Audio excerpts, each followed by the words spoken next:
I got two hands, I got my mouth, I know how to earn money.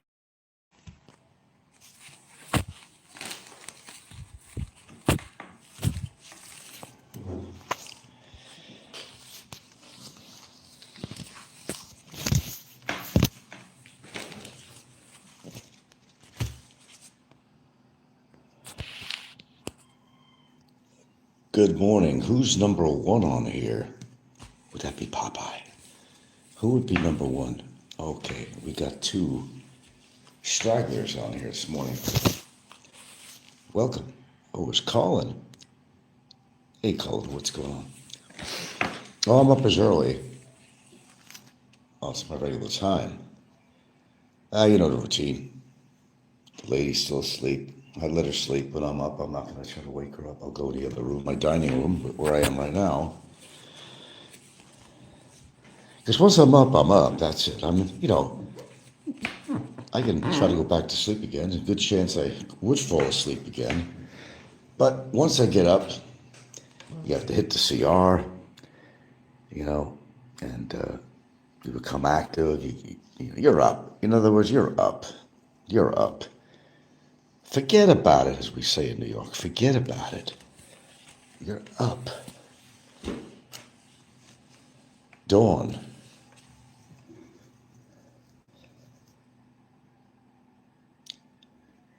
Well, let's talk about a pompous ass, really. No names needed. If I say the word pompous ass, you probably figure who I'm talking about, really. He's nonstop on his mention of me all the time on his videos. Yeah.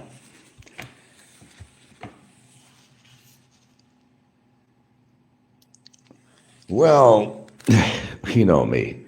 There's not always one topic. I got to keep it interesting for my viewers. Yeah. I was listening to a video from somebody I call a pompous ass who likes to push his money around. He's like another Trump in a way. I don't mean rich as Trump, but as much of a pompous ass as Trump is. Someone that won't return to live in the Philippines who likes to make up excuses as to why he doesn't want to be in the Philippines, but we know why. It's a little bit too dangerous for him financially to, settle in a place that he really loves. But, as past history has proven, he's afraid to settle in the Philippines and makes excuses as to why he moved into another country. But if you've been following all this, you'll probably know who I'm talking about. Somebody that's always been or tried to be the dagger in my back because I speak the truth. Someone who made the mistake of, on a Facebook page, to talk about something pretty sensitive that pretty much painted a picture of what's really going on in his life and relationship and who wears the pants in that family. Imagine having to kiss the ass of your loved ones because you're afraid that they're going to hold that sword over their head financially. It's amazing how things get amicably settled when somebody threatens to clean them out financially. Okay, so what's Jim up to? Pumping weights. God, all the buffoons we have on here. It's just amazing. Or it's phenomenal. It's phenomenal. Remember, use the word. It's phenomenal, Colin. Yeah, Jim he was plastered on his last show. He really was plastered. Totally fucking plastered. I don't understand it, man. As long as I've been on here, I'm trying to understand it. I mean, I get it, but I just, in some ways, don't get it. Why people who are so fucked up in their own country, they wind up going to another country thinking things are going to be so much better for them when they're not. Again, at the redundancy, whatever. No matter where you go, there you are. As in Jim's case, of course, sure. Of course. That guy is, well, there's no question that he's a loser. Now, I'm not coming on here to slam. I'm coming on here to discuss. It's my observations. And I have a right to make observations.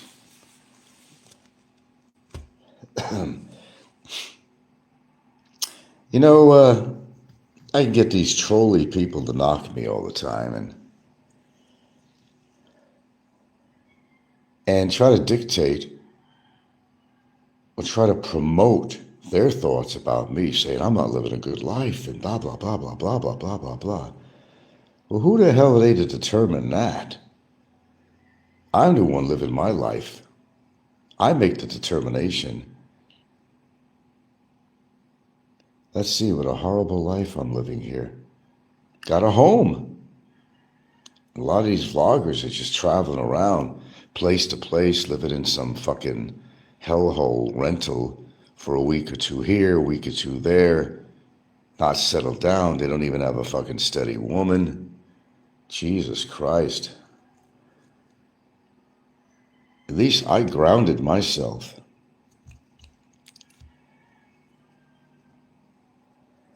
You gotta have some kind of stability. Without stability, you just, you go out of whack. You go out of control. Even if you like to travel a lot, have a home base. Have a home base. Just spending all this money going from one cheesy hotel room to another. And these are people that claim to have money too, some of them. Jim, oh yeah, certainly Jim. He'll rent some sleazy fucking room. But if you claim you have all that money and shit, I mean, it's the same thing as Ricky. Now, most of you are familiar with Ricky. He lives in a complex that's known for low income, and it's a really cheesy place. And this, remember, is a guy that claims how much money he makes per month. Well, the truth is, if you made that much money per month, you could afford, without blinking an eye, a decent place that you'll pay maybe 25,000 pesos a month, at least, for a half-decent place. But basically, Ricky's living in a fucking slum building. Guy who supposedly makes $8,500 per month. You buy this? I don't buy. I never did. Of course, you can always have free accommodations like Barry, who's enjoying the ambiance of his country club. Oh, he sure is. Yeah, he was making comments on whose show was on at the time? Oh, Ricky's show, yeah. Barry comes out of the woodwork like a cockroach when the lights come out. And he tries to put in a few comments here and there, trying to knock me. Now you imagine this, that Barry's calling me a loser. I responded, hey, look, who's been sitting in jail for 2 3/4 years, me or you? Now that's funny. That's funny. A loser trying to call somebody else a loser who's not in jail, who has a home in the Philippines, who has a almost 10-year relationship, and he's calling me a loser. Now that's funny, and it's rich. Now, what are you going to do? It's called mental illness. Oh, I know, it's not fun to make, it's not nice to make fun of people with mental illness, but sometimes, sometimes you just can't help it. Hello, oh, Bueno Cano is back. Well, welcome to my show. No, you know what, I don't like getting up this early. Boy, if I was able to sleep in till 7 o'clock, that would be marvelous, but that's just not the case. It's not the case. So I figure if I'm up, what the fuck? Go on YouTube. Pass the time. No, we got a full house over here too. Sometimes it's hard to find a privacy just to do a show. If it's early in the morning, I don't want to wake Gilda up, so I'll go in the dining room. But they're all like packed into the living room and other rooms. Yeah, we got most of the basketball team here.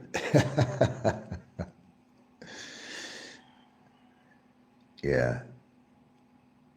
But I'm still going to say about all these people who supposedly have money, and they act like a pompous ass, like they're better than everybody else. It reminds me of Trump. And you could bet these are Republicans too. No names mentioned, of course, on here.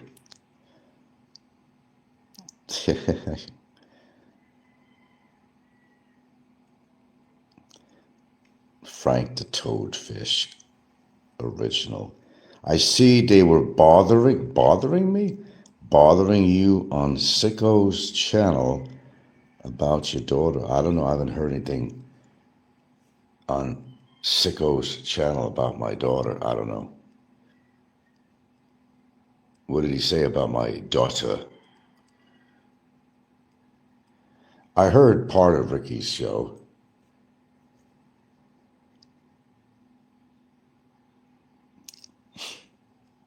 Anything coming from Ricky, you got to take him seriously, right? What does it say? The person with big money fly under the radar. They can try hiding, flying under the radar. I could tell you the big money guy does have other accounts on here.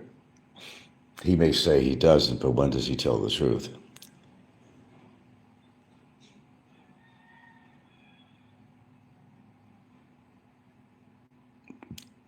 Bothering me on Sicko.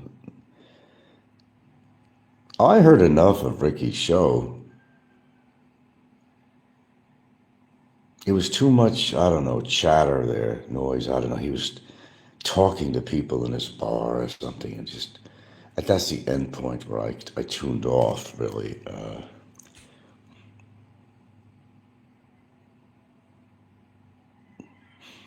Yeah, people make a lot of excuses, why they don't live in the Philippines. You're always hearing excuses, but we know why certain people will not permanently reside in the Philippines as much as they love the Philippines. Because they don't want another incident to happen again. And some might know what I'm talking about. They'll give you all the bullshit in the world. And the other thing, why I value my life here. I'm not trying to balance a fucking harem. I'm not trying to look like Trump with his best friend Epstein. Big controversy with the Epstein guy. Now big controversy with Trump's role in friendship with Epstein. I see the same thing happening with somebody else. If you're willing to have a harem, I won't say any more than that. Well, the thing is that, historically, money has always been a tool throughout history. Of course it has. Riches have always been a tool for power. You don't see any powerful people that doesn't have money. I don't know of any throughout history really powerful people that don't have money. They got their power from obtaining money, whether it was legally, illegally, or immorally, however they got their money. Yeah, there you go, Colin. Sounds nasty, this Epstein fella. Well, Epstein had a whole harem going. Harem, key word. That Trump was involved with. Underaged, in this case, it was underage girls. It definitely was pedophilia. And Trump is being connected to all this with these files that are being released. And Trump is doing the best he can to try to quash the release of these files.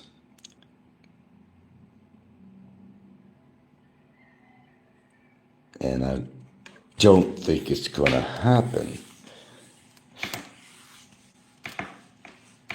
Oh, believe me, people have a little hidden life that you don't always know about. So sometimes they make a mistake and they reveal it. I can figure people out on here real easy.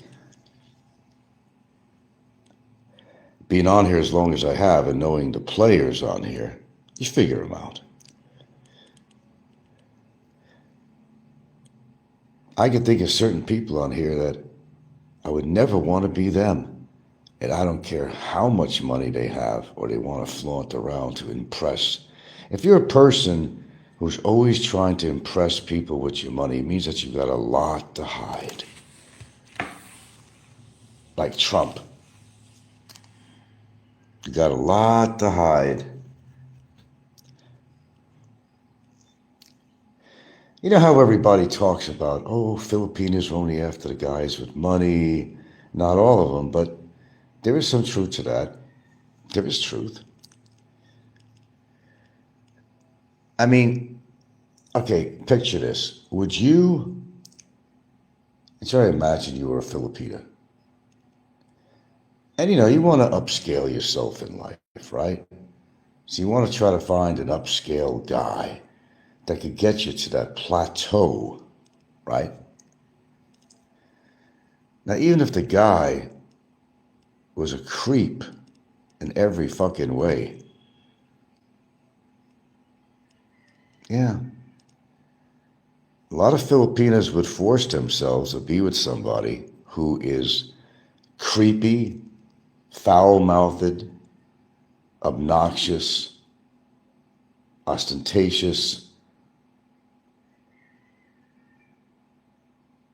narcissistic, and on the power play. You'd be amazed how many women would subject themselves to a person of that nature simply to live a better life. They will give up a lot. You think Trump was a better choice over Harris? Oh, I don't like either one of them, really. I don't care if Harris was Democrat or whatever. I'd rather have good old Sleepy Joe. But now we got Sleepy Trump. Isn't that funny the way things work? Trump actually fell asleep for 20 minutes at a press conference on camera. And he calls Biden Sleepy Joe. I love it. I just love it. I love it. There's a lot of Republicans that are now hiding their face in shame for the candidate that they went crazy to try to vote in, and they're all hiding their faces now, all eating crow.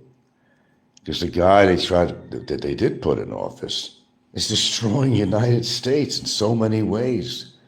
There's so many people pissed off at him, federal workers, military workers. The average Joe, he didn't want to give them their fucking food stamps and shit. Playing with their heads, showing his power. It's kind of a cat before it kills the mouse, wants to play with it a while and knock it around before he eats it. That's Trump. That's Trump. Why is he different than fucking Hitler? Hitler was a dictator. Trump is a dictator. Clearly.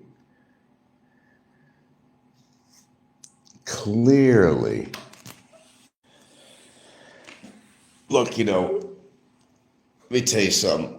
I don't live a rich life, but it's according to what you want to call a rich life. I mean, I'm not broke, but I'm not rich. But you know how I am rich? I'm richer than most of these fucking trolls on here because I got what I went out to get. I'm not going from woman to woman in a fruitless effort to try to find a woman that would even stay with these creeps. Shit, it'd be February. It'd be 10 years, man. A decade I've been with my partner. 10 years, February. No shit. Shit. I got the house. I got the relationship. I got the respect from her family and her kids. What could be better than that?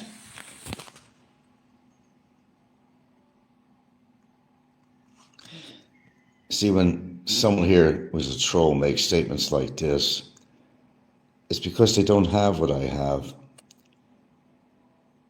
It's easy to call somebody's girlfriend a bar girl. It's easy to call somebody anything on here. But generally, psychologically, the way it works is that these are the ones that make these statements that are actually don't have anything going on in their life. There you go. And for those that try to knock me on here, look at their background. Look at their back. That's all you got to do. Look at their background. What is their family life right now? Let me tell you something. I'd rather have a woman who truly cares and loves me to be in my life than to just go have a woman who only reason to be with me is to suck up my money. And that's the only fucking reason. Hell with that. Just to look big. Oh, I not only have one woman, I got two women and they even sleep with me. And I'm even have a baby with the mistress. Like, what the fuck? And you're going to call me fucked up? You're going to call me fucked up? Get fucking real. Get a fucking clue. That's what I say. Get a clue. And then being held hostage really on his money. That if he fucks up, one of them could get him for adultery. So that's why he ain't going back to the Philippines. That's why he's not going back there. Because if some argument happens, he knows that his, quote, wife can get him for adultery, can clean him out. Clean him out. Not only having an adulterous relationship, but having a baby with the mistress. And he's talking about me? Now that is funny. That is funny.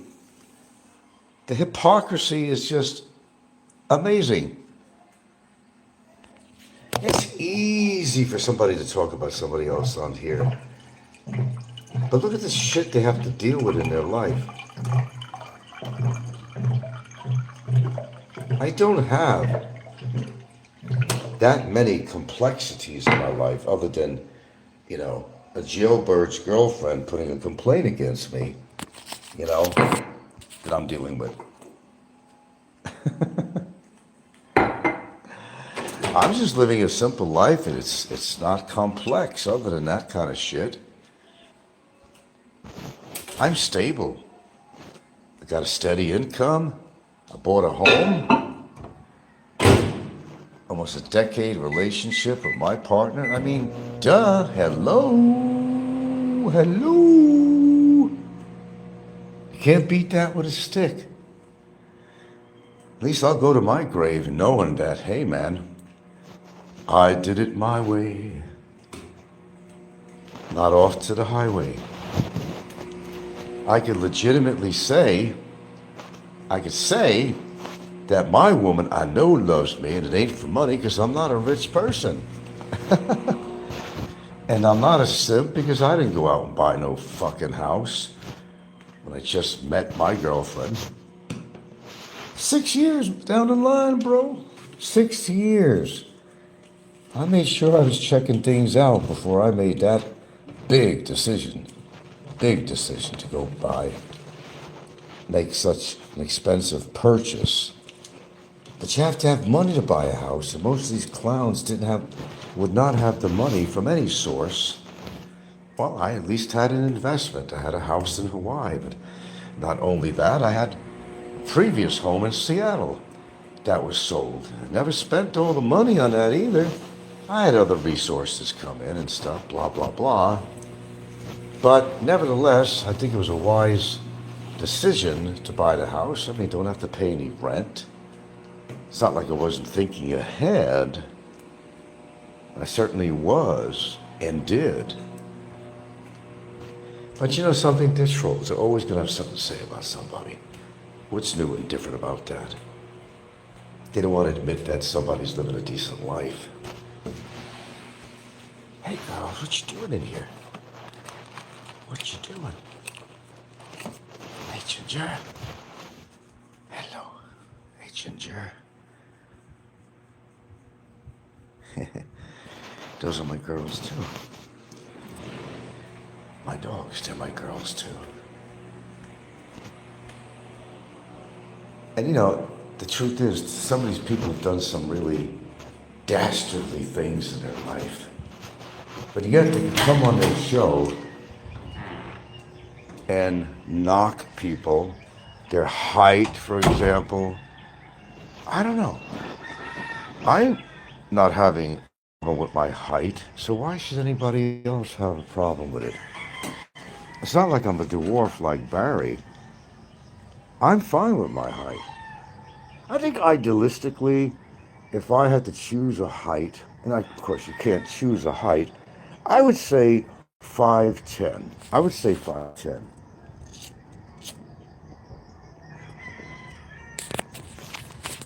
You know, I'm not, shall I call it,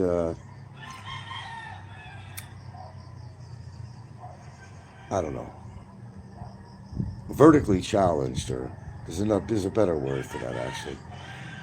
I don't have a problem with my height. I'm not a fidget, okay?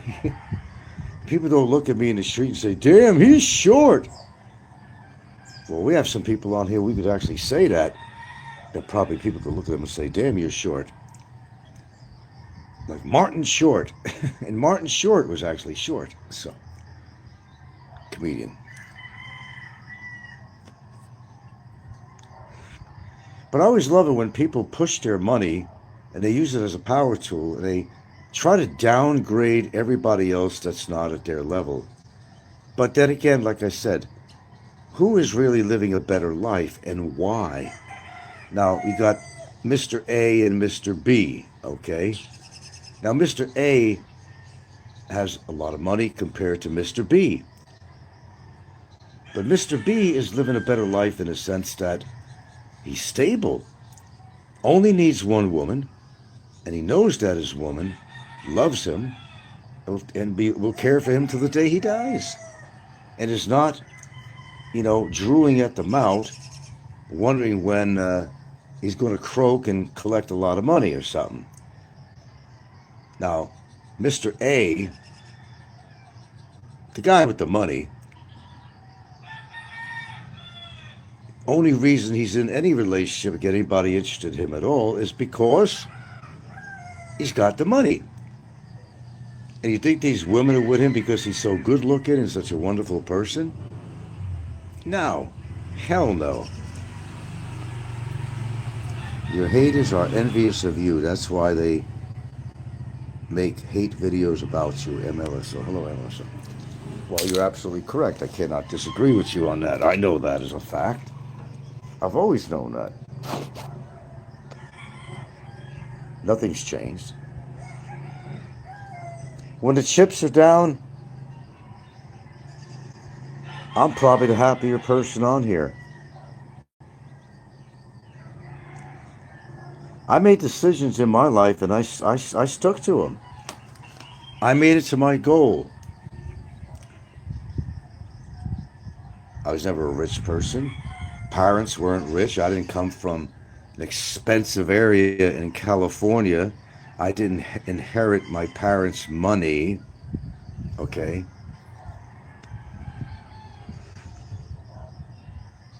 Nothing like that. Because they didn't have any money. But at least my parents were respectful people and I respected them.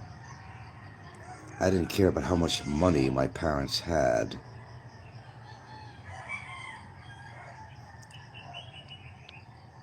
Didn't care how much money they had.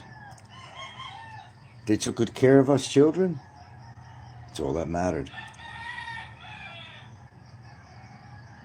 They had more class than some of these people that have money. Class really does not have anything to do with money. Although people try to kind of put a connection that you're a classy person if you have money. I don't know where that came up. Class has nothing to do with money. Whether you could afford some five-star meal does not make you better than the other guy that's eating in McDonald's, who's happy with his life, is not sitting at a five-star table in a five-star restaurant. There you go.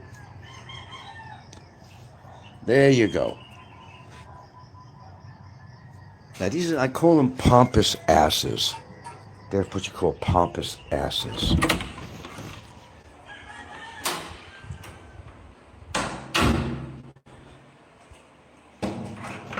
And I don't, as some people, or many people here on YouTube, have to live off YouTube income. And without that income, well, their life would be a whole lot different, man. A hell of a lot different.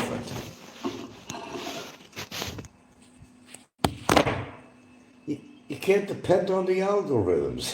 Here we go. I love saying that. I love saying you can't depend and be a slave to the algorithms. But they do.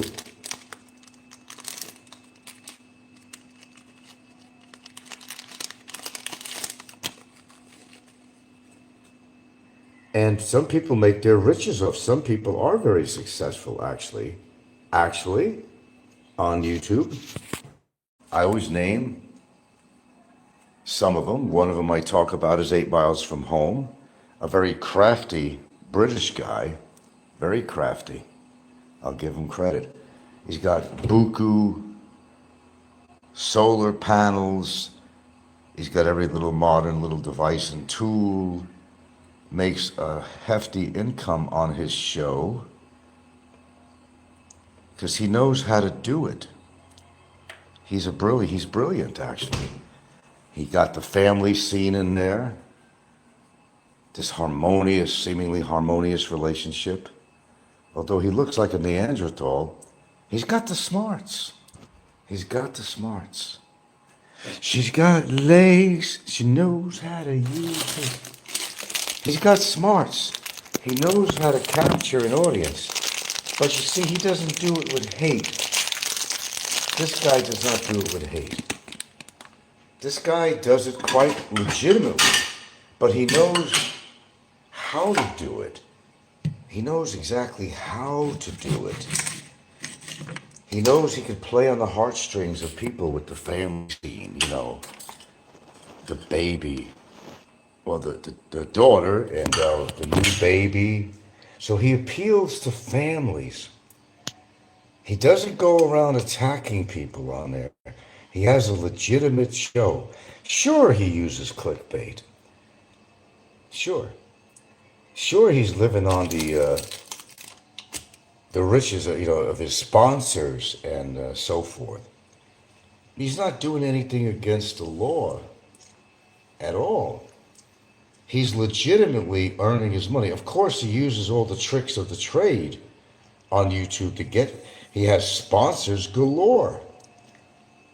His wife has a family of money from Britain, and the father actually is living in the Philippines, I think, somewhere else. Or half the year or something like that. I don't know. He doesn't really come from a rich family. But if he needed anything, he's got his wife who has a father that adores him too and is always going to be there to help him out with money. But he created a legitimate channel, not by insulting people, not by going down to that kind of level. Free Barry J. Well, Barry ain't free, so yeah, he's been trying to free Barry J for nearly 3 years. Where is he now? Sorry, I'm making my tea here, of course. Trying to get all that lemon juice out of this lemon by hand that I can't. I got a device that'll squeeze the damn juice out of here, but it's just too goddamn lazy. Too goddamn lazy to take it out.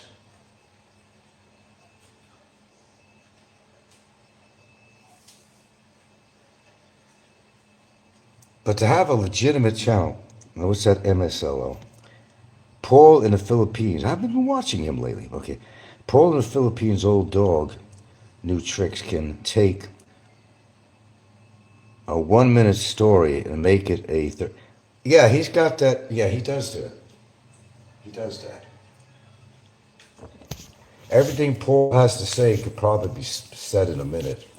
But you got to make material. You got to make a show. You have to make material. And the redundancy is incredible with all these shows. I mean, look, how much could you say, really, about the Philippines? Seriously. That hasn't been said before. I've seen some new guys in town that, and they're talking about every single thing that everybody else has been talking about for years, as if it's something new. The affordability or not of the Philippines, blah, blah, blah, blah, blah, and how many times can you hear that? The cost of living, finding a woman in the Philippines.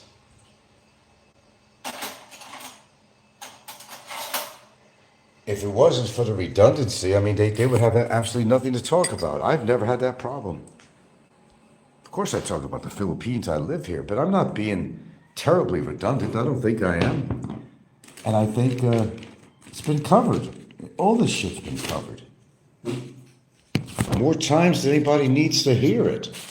They just try to find a different twist on it, which is really coming hard for them to actually do. You got the newbies that come on. There's a Mr. Wright. He's another one. I guess he used to be in the military or something. And he's talking so much wonderful things about the Philippines and why he moved here and it's better in the United States, but what is he doing?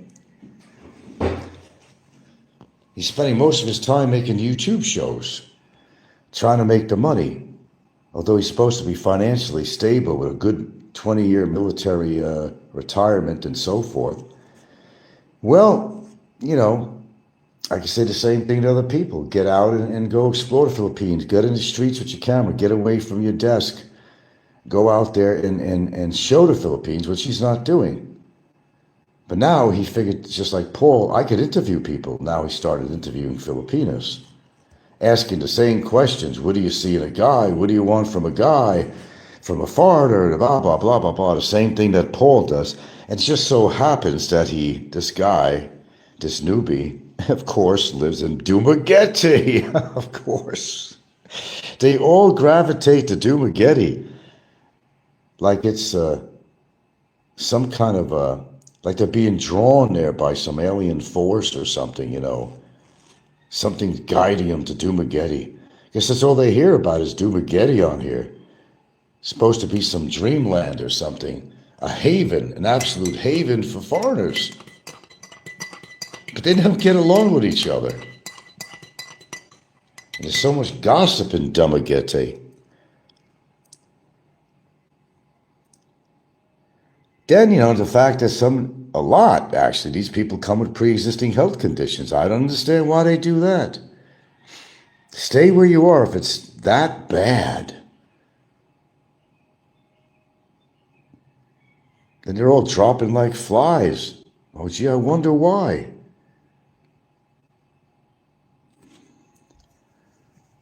A lot of them are fucking overweight and they drink. Need we go into that again? That would definitely be redundancy, but I'll just mention it. Because it is a key factor on the lifestyle of many people on here. You're going to come all the way to the Philippines just to hang around in bars? Seriously, you could have hung around in a bar in America or Britain or wherever you come from. You got to come here to do it? Really? Come on, thumbs up, people.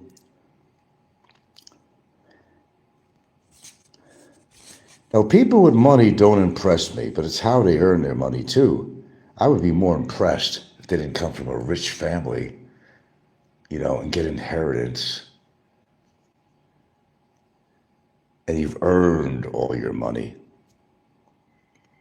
My family don't come from Newport Beach, California. You know what I'm saying? Yeah.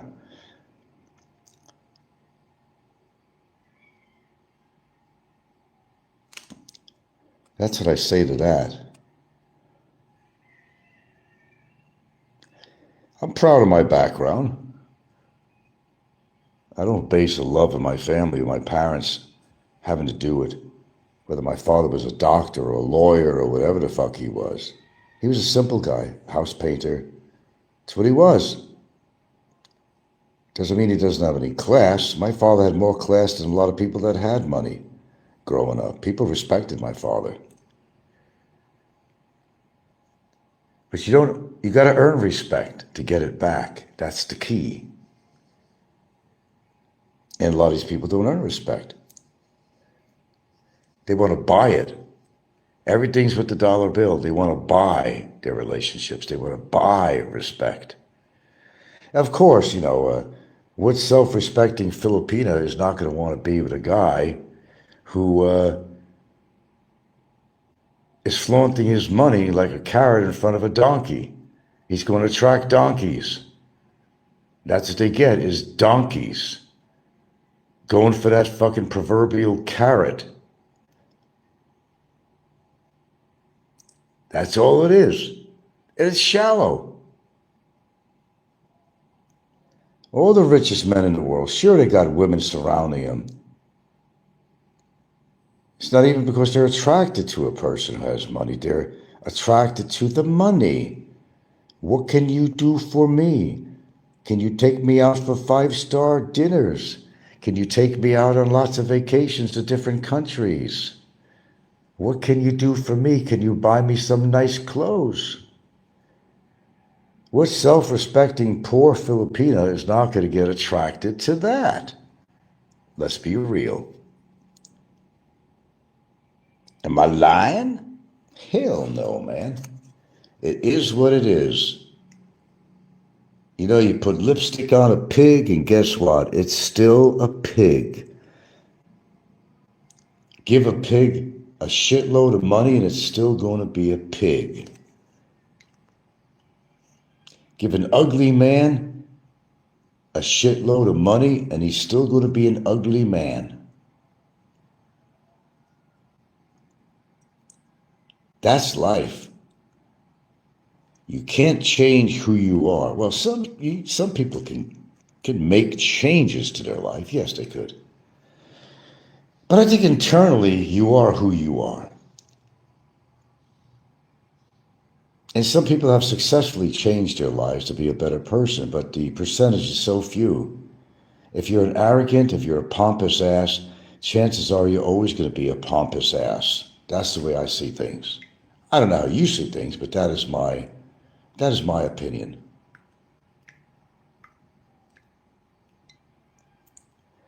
Okay, what do we got going today? It's a cloudy morning. We did get a bit of rain the other day, which I needed. Excellent, excellent. Oh God, the neighbor. celebrate their anniversary, came over, brought over a bunch of food. Then comes back later, 2 huge chunks of 2 different types of cakes. I said, "Oh, get that away from me." Of course, I had a piece of it. Not the chocolate one, but more that white cake, whatever it was, was really good. Temptation, temptation. Well, that's another thing, too. I don't sit there and gorge my mouth with food. Doesn't mean I don't cheat, but predominantly what I eat is considered rather healthy. Bueno cano. Popeye must be miserable to sit there and recast your show. Is he doing it again this morning? Well, don't forget he's in Florida time, so it's like whatever time it is here, it's 12 hours, whatever, over there. So it's, what is it? Well, let's just say, I don't know, let's say it's 6 o'clock here, so it's 6 p.m. over there, so it's his early evening. Well, he ain't got nothing to do with your life. What are you going to do? It's sad.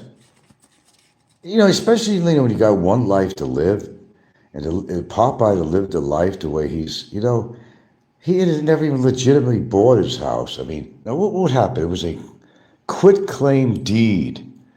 Yeah. Popeye got his house on a quit claim deed. He didn't get along with his mother, but she sold out on a quit claim that Popeye got the house. She needed money real bad. He wasn't helping her out at all, but she got desperate and sold it on a quit claim. And that's how Popeye got the house. It wasn't like he was legitimately being, he was inheriting the house. He bought it on a quit claim for like X amount of dollars. Yeah, that's the story on that.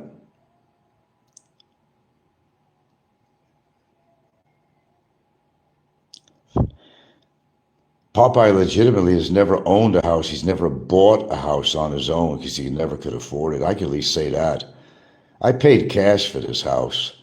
There's no mortgage on this house. I paid cash for it. No mortgage here. No mortgage here.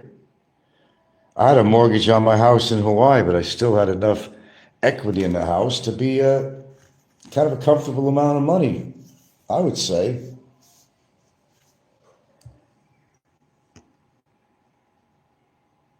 Well, let's just say it turned out okay. Timing was good. Actually, it was excellent. It was a seller's market for sure. I don't really miss the house. I miss some of the memories, but I loved my lot.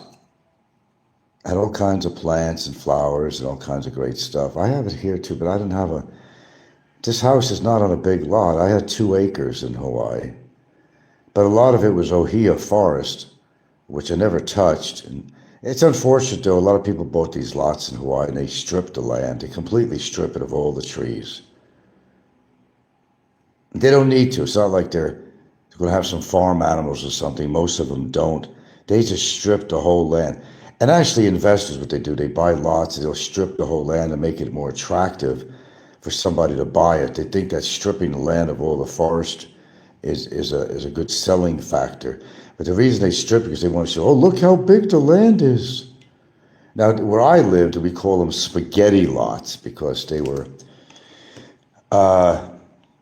narrow lots. They were only about 100 feet wide, and by 100 feet wide by 868. Let's see, well, it was 2 acres. The exact dimensions, I know it was only 100 feet wide, but the 2 acres was extended out in length rather than width. Okay. Yeah, it was only 100 feet wide. It wasn't a really wide lot. It wasn't like your typical rectangular lot.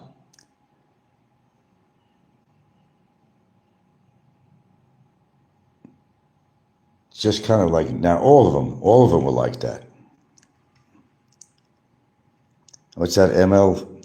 Popeye is always talking about the good old days. He has lots of regrets how his life turned out. Yeah, I know. That's why he's so big on trying to find fault with people, because he's just miserable. He has to take it out of other people. He hasn't been laid since he was married, and even who knows if he even got laid then. Well, he had to get laid some point because he has a daughter, you know.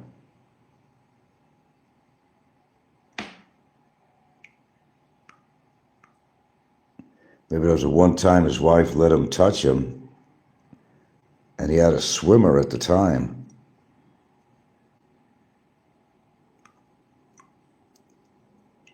But it's real easy, anyone, to get behind a computer and just, you know, throw out a bunch of insults to somebody else. How is that going to fix their life, though? I don't understand that. I never did. How does this fix your life if you're not miserable and you have to take it out on other people because you just can't have their life? Like I said, I'm not wealthy, but I am wealthy.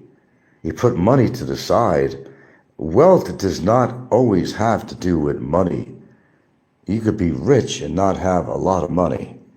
Wealth is not always something you acquire through family inheritance and so forth. Wealth is gold, but not in metal form. Wealth is having a great relationship and being happy where you are, being settled where you are, where a lot of people on here are not. That's where I'm wealthy. That's where I'm wealthy. If I didn't have a good relationship, well, hell, it's been almost 10 years. We'd be split up by now. I got a legitimate relationship as far as trust, as far as love, stability. You can't buy that. You can't buy that. You can't buy love. Like the Beatles said, money can't buy you love. Well, there's truth to that. Money cannot buy you love. It could buy you companionship, but it ain't going to buy you love. Optimus Prime. Please describe the function of a quitclaim deed. I don't think you understand. Well, in a sense that somebody wants out of the property. And they want out really fast. It's almost like they're giving the property to somebody else for a few bucks. They don't care about the property, or they have other things going on. They're ill, they're going to die, whatever. They just want to, yeah. Go to ChatGPT, they could better explain what that is. What is a quick claim in regards to real estate? A quit claim. I'm trying to define it as best as I can, but it's when somebody wants out of a property, basically. They're not looking to get all this big money and all this shit. It's going to go in somebody else's hands for a couple of bucks, actually. Literally, for the paperwork. A quit claim deed. A deed is turned over to somebody else. And like the word says, quit claim. They're quitting their claim on the house and putting the deed in somebody else's name. Maybe a couple of bucks is involved with it, but that's it. It's not, yeah, something to that degree. Good morning, expat forever. But look it up on ChatGPT. Could certainly better explain it than I can. That's how he got his mother's house. It wasn't exactly an inheritance for Popeye. It was a quit claim deed. His real estate, his portfolio, it was all, you know, people showing the paperwork. I think I even did on that house in Florida. Popeye never legitimately had money to ever buy a house. He could never afford to buy a house. But he did get it through his mother on a quick claim deed. Just look it up and come back and enlighten me a little bit more. I know a little about it, but I don't know how the process actually works. Yeah. Expat says, are you talking about, yeah, and is a way of transferring property into someone else's name? Yes, yes. Popeye got that house from his mother on a quit claim deed. Okay. Okay, Optimus looked up. It is commonly used to transfer in low-risk situations like between family members. Stay in your lane.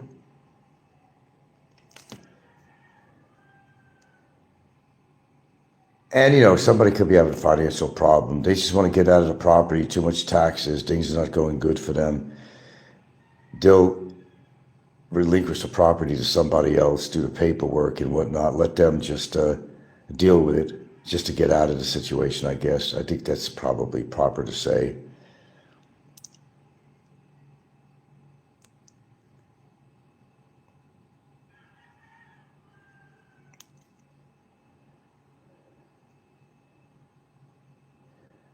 I got a good deal on the house I had in Seattle, actually.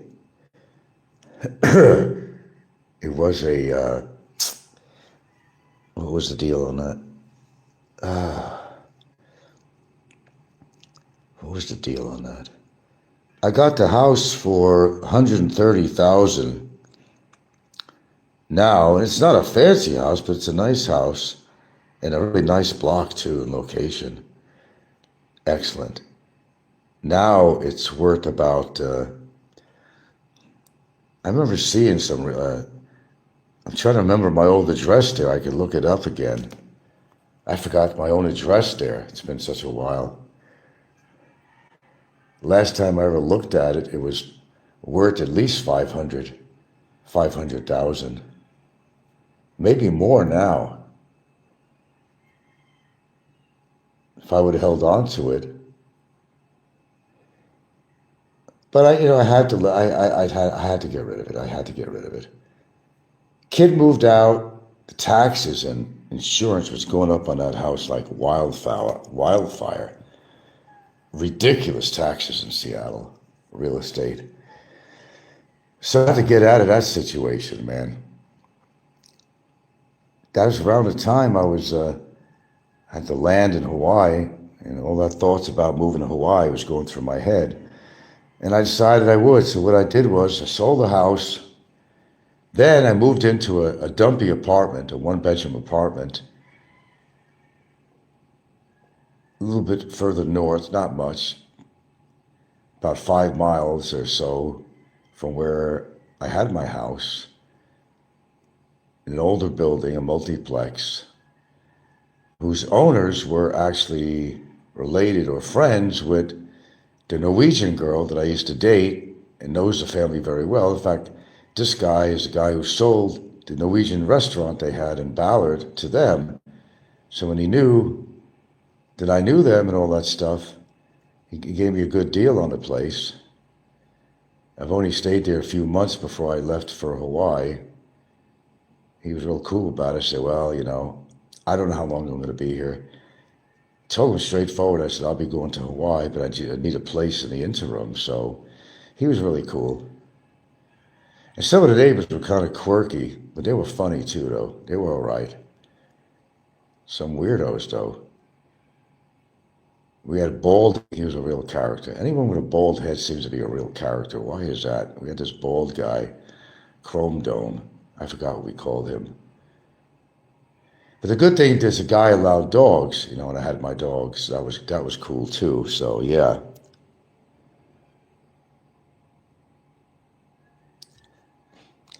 So that's where I stayed. On Ballinger Road.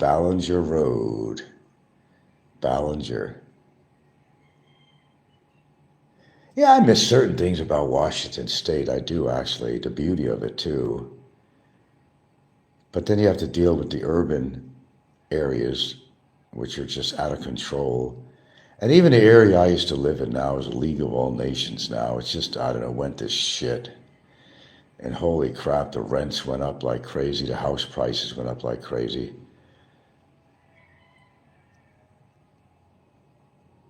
Places become unaffordable after a while.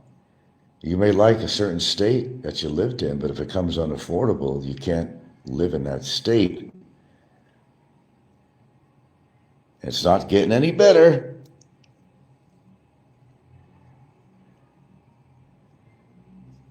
How many people want to make bets that Jim over in Cambodia is going to be leaving anytime soon?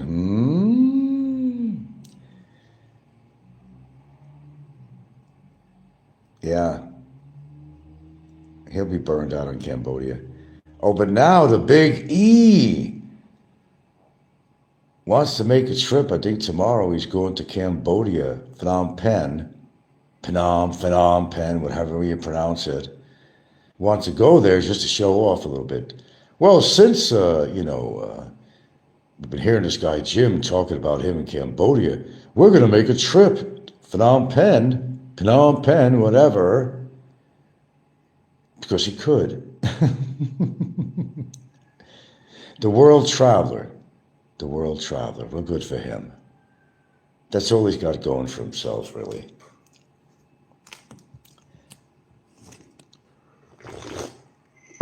Like I always say, sure, I love to travel like that.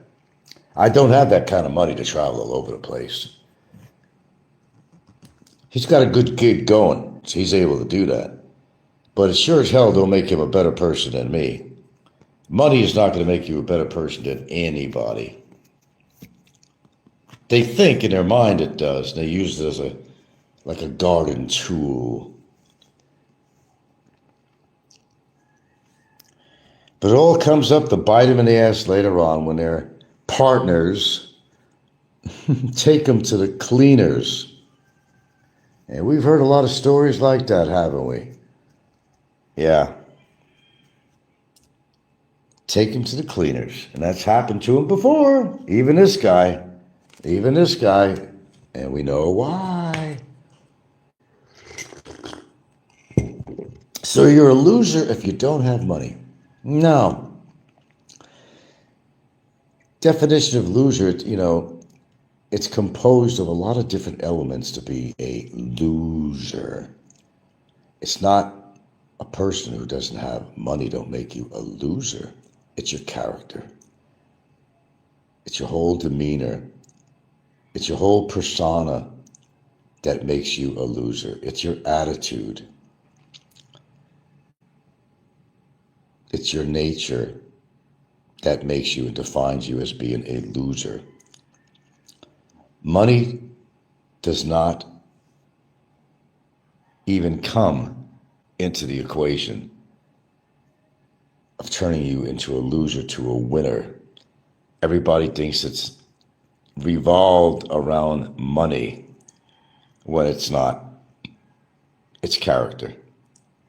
And if you're a shitty character and you're a piece of shit, you're a turd ball, all the money in the world is not going to change who you are. You're just a turd ball with money. Well, I guess it's better to be a turd ball with money than to be a turd ball being broke, I guess. There's something to say about that. Yeah, I'll give that much. But when you use it as a tool to try to demean other people, that you don't have as much money as me and you can't travel like I can. Really? And that's what you got to go on in life? Oh, it's not your character. I mean, you're attacking people constantly all the time. Because even though you have money, you have a lot of inefficiencies and deficiencies and so forth. Well,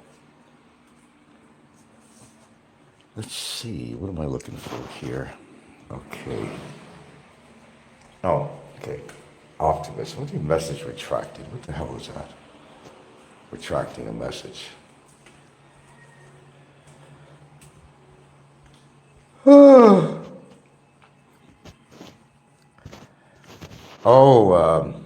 what was I going to say? It was about Barry. I'm looking for something here. Hold on, guys.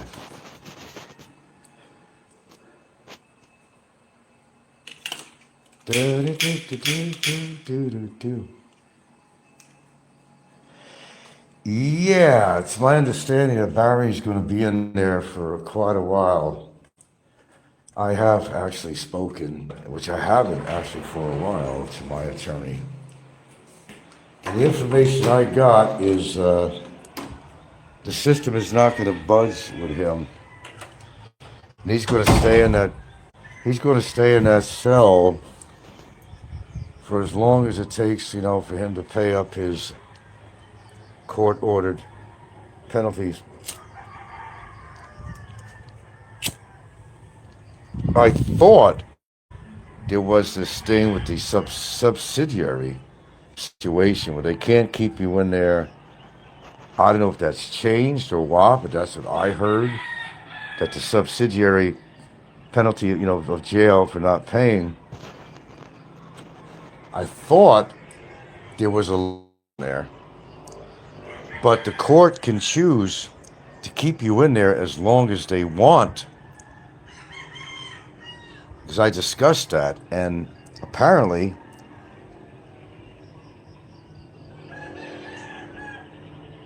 oh, I'm sorry, I read that comment already. I'm sorry. I'm reading an old comment. Apparently, he's going to be in there for a while. Well, hope he's happy where he is.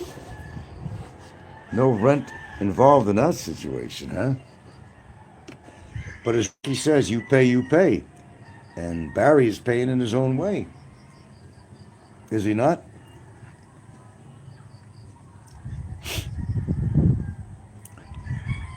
I'm going to breeze out here. It's a lovely morning, actually. Oh, what a breeze. On my little tropical chair here. Oh, it's beautiful. If I could have weather like this every day, I'd be a happy camper. Fuck, even the clouds, I take them too. If I gotta have this kind of coolness. Nice. Very nice, actually. Well, I mean, truth is, you gotta have sun now and then because you get pretty depressed sometimes. I lived in Seattle, I know. Living in Seattle is like living in England or something, where they use gray clouds, shower activity, and so forth. You gotta have some sunlight now and then. You need the D vitamins from the sun. The sun basically just kind of energizes you. But when you've been living under that situation for a long time, it's a strange phenom, really. It's a strange phenom because when I lived in Washington State, I lived there a long time. I noticed that people were kind of used to this kind of veil of gray, and they got used to that. And they did welcome the sun when it came out. Every grandma with the grandkids were out with the strollers in the parks. Joggers were out in big numbers. But the difference was that it was like too much sunlight. Their way of thinking was like, okay, I got my sunlight. It was great, but I want to go back to that doom and gloom skies because that's what I'm used to. Seriously, I know. I lived there a quarter of a century. And people actually got, believe it or not, more depressed when the sun came out for any length of time, like for weeks at a time, toward the end of the summer season. It would get hot. It would definitely get hot in Seattle, in Washington State. It did. And then they wished there were clouds again. And I heard that Washington State had bigger sales of sunglasses than California, if you can believe that. I said, there's no fucking way. But they did. Everybody's eyes were sensitive. Mine, what do you think? One of the reasons, the glare of the computer, mostly when I went on my laptop, okay, it would affect my eyes. And so I'd wear sunglasses a lot. I got used to that. Excuse me. It's the same as Alaska and Canada, Vancouver area. Same weather, the same weather system. Alaska's always gray skies, gray skies, gray skies, drizzling, a chill in the air, you know. And it was different for Alaska though, because the suicide rate compared to Washington State was like radically night and day difference. Actually, it was actually night and day because the suicide rate in Alaska is phenomenal. It's phenomenal. They drink a lot in Alaska because they don't know what to do with themselves. It's generally too cold to hang out. Well, according with season, they get some warm weather too in Alaska. You know, if you didn't know that, but during especially the cold seasons, cold spells and cold snaps and snow, and people spend a lot of time indoors and they drink. And a lot of kids and adults, but a lot of young people commit suicide or they try to get out of Alaska because it's too depressing in Alaska. Now, that's a fact. I don't make this shit up. That's actually a legitimate fact. Suicide rate is pretty high. Look it up on ChatGPT or whatever you want to do, whatever your resources are. I worked in Alaska. I wasn't there long. I was there twice, actually. And for the time I was there, I could definitely tell you, I don't know, I'd be on this barge or ship. I was on two different type of vessels. And you're on deck, and it was almost surreal. How do I explain this? You look it out at this vista, and you see the mountains in the background covered with snow, and there's even a volcano you can see steaming, you know, smoking out there. And everything was gray. The sky was gray. The water didn't show any blue. The water was gray. Everything was gray. Like you were looking at a black and white photograph or something. You didn't see a lot of coloration. Everything was gray, gray, gray. I could see how, but all the time, it'd be pretty depressing. Plus have cold air at the same time. Nah. I could never live in Alaska. No, that wouldn't be a place. I don't like cold weather anyway. Temperate? Yeah, I'm a temperate weather guy for sure. I love the Four Seasons. And I don't mean the band. I enjoyed when summer turned to fall and that cool air came in, enough to wear a little sweater or something, you know, or a little sweatshirt or something, you know. That coolness was so refreshing.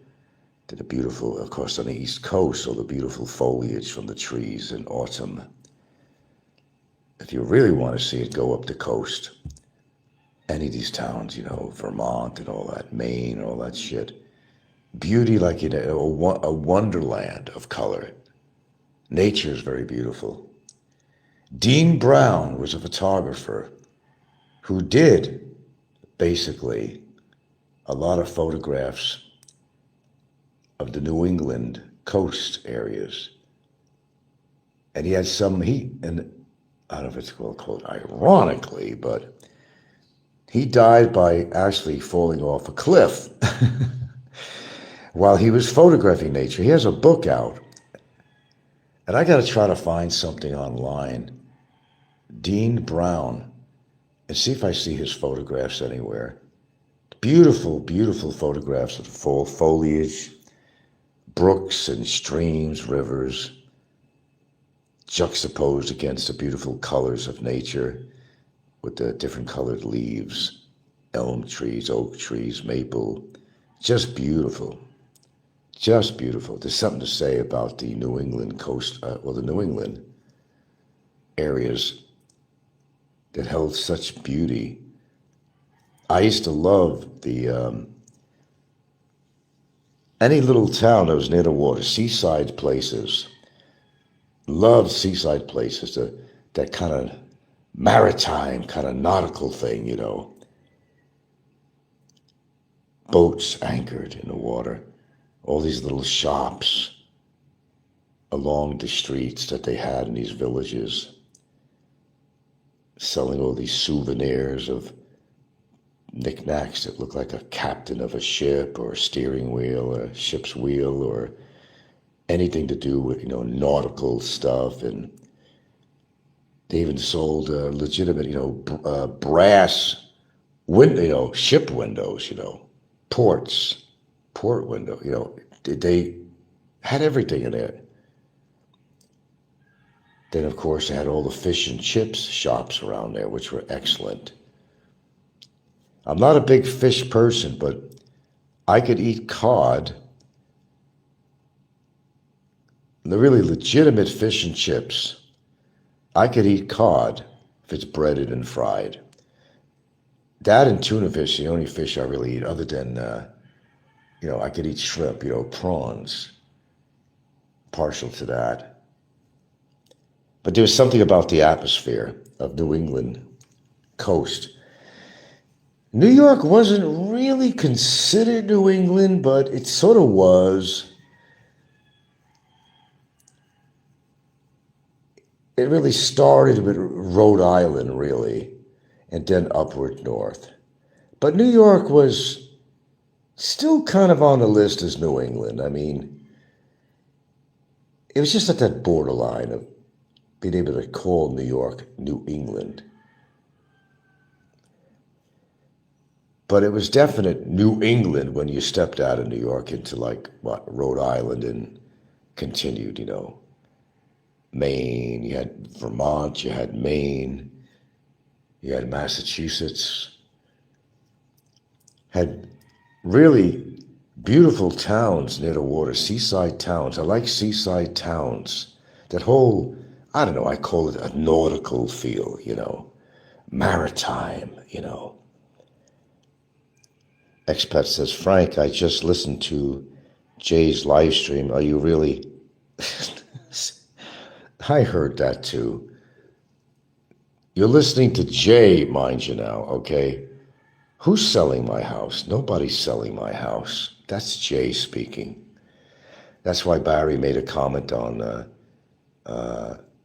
Ricky's show last night. I liked your show, Jay. Frank has to sell his house. Nobody's selling it. My house is not being sold. I hope that answers your question. That's just Jay. What do you expect to come out of the mouth of Jay? No, nobody's selling a house. My house ain't going anywhere for no reason. It ain't going anywhere. Whether I died, whether I was in jail, whether I was deported or whatever, no, the house is not going anywhere. It's her house. It's always going to be. It's her future. She ain't going nowhere. As far as I know, I ain't going nowhere either. But no, to answer your question, no, nobody's selling my house. My house is not being sold. That's just Jay's bullshit. Just like Jay has a legitimate paperwork on me, right? That there was a resolution. You remember that one? That he had the resolution. A resolution that the immigration has never made. But Jay had the paperwork for it. Okay, got my point. Non-stop, isn't it? Non-stop. I see we're getting into that shit again. It's building up. I knew when I got back on, it was going to build up again. But I expected that.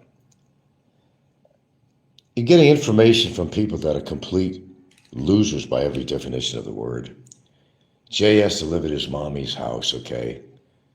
And Jay has probably never had a legitimate girlfriend, but he's also a louse too because he's got some children in the Philippines. He don't even pay any kind of support for them at all. He comes in and out of the Philippines, but he won't help the children out. So Jay can't talk about anybody besides being a chain smoker and being a very legitimate drinker who also looks like a fucking aborigine. With all that under his belt, I'd label him a fucking loser. Yeah, that's a good definition of a loser right there. Jay. There you go. You want to define somebody as such. Jay.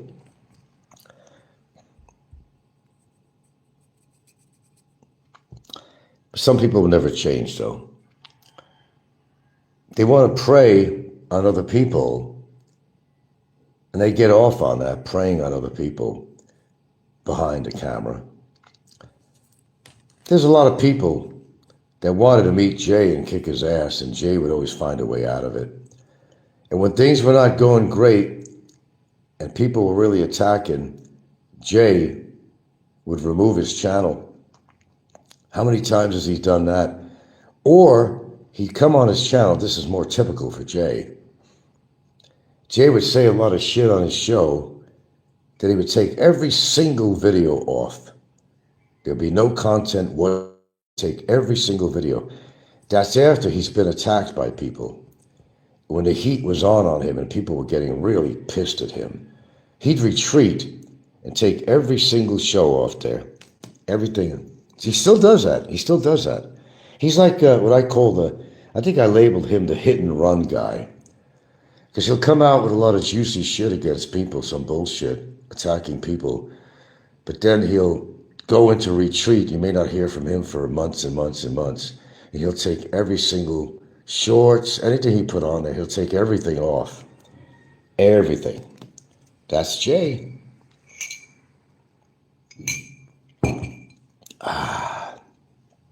Boy, that's really kind of strong tea. Lemon's pretty goddamn strong. But as I said, it's more medicinal than taste. I like lemonade, but to make good lemonade, you gotta put sugar in it. I'm not gonna do that. I'd rather incorporate lemon into, mix it up with cucumbers and put in the blender, cucumbers and other stuff, put it in the blender and make a really nice drink out of that. Okay, so what else is going on? What's going on Discord? I haven't heard anybody talk about Discord. What's the word of the day on Discord? But no, I'll answer that question again. No, nobody's selling any house here. Barry was hanging on Jay's words, of course. Barry believes everybody. Well, it's more like wishful thinking when it comes to Barry. He's wishing that would happen. No, my relationship is solid. The house is not going anywhere. Nobody has any intent to sell the house. So I hope that answers your question. There you go. House ain't going nowhere. Ain't going nowhere.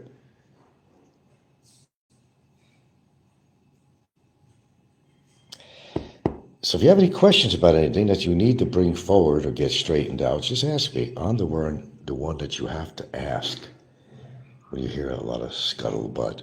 Ask me. If it was about me, why not ask me about it? Not going by some hearsay or some bogus source of information, you know. If you want a legitimate answer, you just ask me. That's it.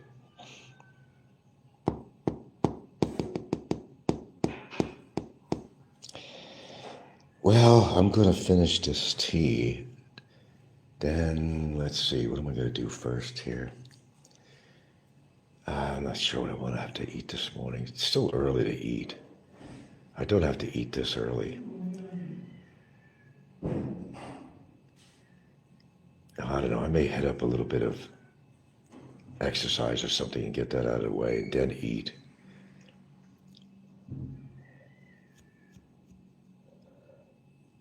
Let's see, what was on my agenda today? I knew I had to do something today, and I'm trying to think. Oh, well, it might be a good day.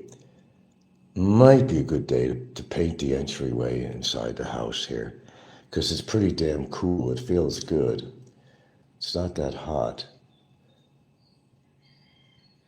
I was also thinking of taking the old air conditioner and putting that in the dining room. That may not happen for a while. I gotta find a coil for this and somebody to put it in. It needs a copper coil. This was a Samsung, and the bad thing about the Samsung split air, just to save you some money, if you're considering buying a Samsung, generally Samsung is not a bad brand, but in regards to their air conditioners, they don't use a copper coil in there. I forgot what it's made of. And it doesn't last. And you're always going to have trouble with the coil leaks or something in there. Yeah. So we still got the air conditioner. It's in good shape other than the coil. I just got to find a place to get the coil because we could put that puppy right in the dining room. We don't really need an air conditioner here, but it'd be nice to use it sometime just for dinner. I got this wall-mounted fan, but we got this nice Westinghouse here stand, which is really very powerful, actually. What did we pay for that? It wasn't even that terribly expensive. We paid, I don't know, what was it, 7,000 pesos for this fan? Well worth it. Though it did break down on us, though, but we actually found somebody that legitimately knew how to fix it. It stopped working. All you'd hear is a hum, and the blades barely wanted to turn. So one guy came over and he had it temporarily fixed and it went right back to where it was. But we found one guy that was really very talented with electrical work, and he got this puppy running like new. So that's what we use here. It's got really good power. Gil don't want me to use it on number 3. Too cold or too powerful. She'd rather put it on low. I mean, I don't need an air conditioner in my dining room, but I'm saying since I have one, and it would cost relatively, not a big amount of money to get it running. Of course, to get it mounted in here and all that stuff, they got to go through the top wall of the door. The only place I can see is above the door. And one other place. No, it would be, my side door. Yeah, it would be awfully nice to be able to sit for dinner and have it nice and cool in here. But it's not that it gets that hot in my dining room during dinner. But, you're only in the dining room to eat, mostly, and a fan is quite adequate, actually. I'm just saying that since I have the air conditioner, I like to put it to use. Yeah, it's a split air, yeah. That's what we have in here. I got 2 split airs. I got what is it? A 1 horsepower. Oh, which one did I have in my room? I think I got a 2 horse and a 1 horse, or it's a 1.5 and a 1. I forgot which room had the. You definitely don't need a 2 horsepower in this house, though. You don't need a 2 horse, although that's probably pretty good to get if you're going to get an air conditioner. If you want more coverage than an air conditioner, these rooms that it's in, it's not made for a 2 horse. It's ridiculous to have a 2 horsepower. Because you don't need a 2 horsepower in these rooms.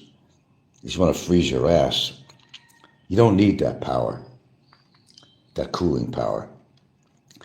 As I said, I don't even turn my air conditioner on when I go to sleep anymore. I cool down the room, as I used to do at the other house. I cool down the room and just turn on the fan. We got a ceiling fan, a nice one. That's all we need for the rest of the night. Cool the room down. That's all you got to do. It saves electricity and wear and tear on the air conditioner too. Which reminds me, yes, I got to clean the filters off here. And brought to my attention that I want to buy a HEPA filter. Now, of course, Big E would know all about this. But you want to get, for household, you want to get a rating of HEPA 13. Am I wrong, Big E? Yeah, HEPA 13. And just measure the size of your room to get the appropriate air purifier. But make it a HEPA 13. Find a good model. And there are some good brands if you want to buy a HEPA 13. But if you could find, that's the problem. Find one that, a lot of these HEPA 13 filters you have to replace. And I want something, I guess it would exist, something you could clean off, you could wash off. Yeah. I have, it's HEPA on my air conditioners. The screens that are on it, those are HEPA filters on these particular air conditioners we have here. And all we do is slide them out of there, take it under some soapy water and scrub all the shit off. You'll see how much dust comes off there, how many allergens. Yeah, if you want to, since we all have allergies around here and shit, we have dogs and blah, blah, blah. It's a good idea. I don't know why I didn't buy one a long time ago. I really don't know. I guess because I couldn't find one that I thought was efficient enough to actually work. Because I never trusted these household air purifiers, these stand-up air purifiers you plug in. Unless you want to have a good HVAC job, you want to have a floor-mounted grill. My house in Seattle, yeah, we had these grills, vents on the floor in every room of the house. And this had some good filters. We had a furnace, which was under the house. You go in the garage, and there was a doorway underneath there. You could get into there. And we had a really good system. It was a heater, but it was also it filtered the house. Dog dander. Oh, God, one day I made a mistake. I made a big mistake. What a cleaning job that was.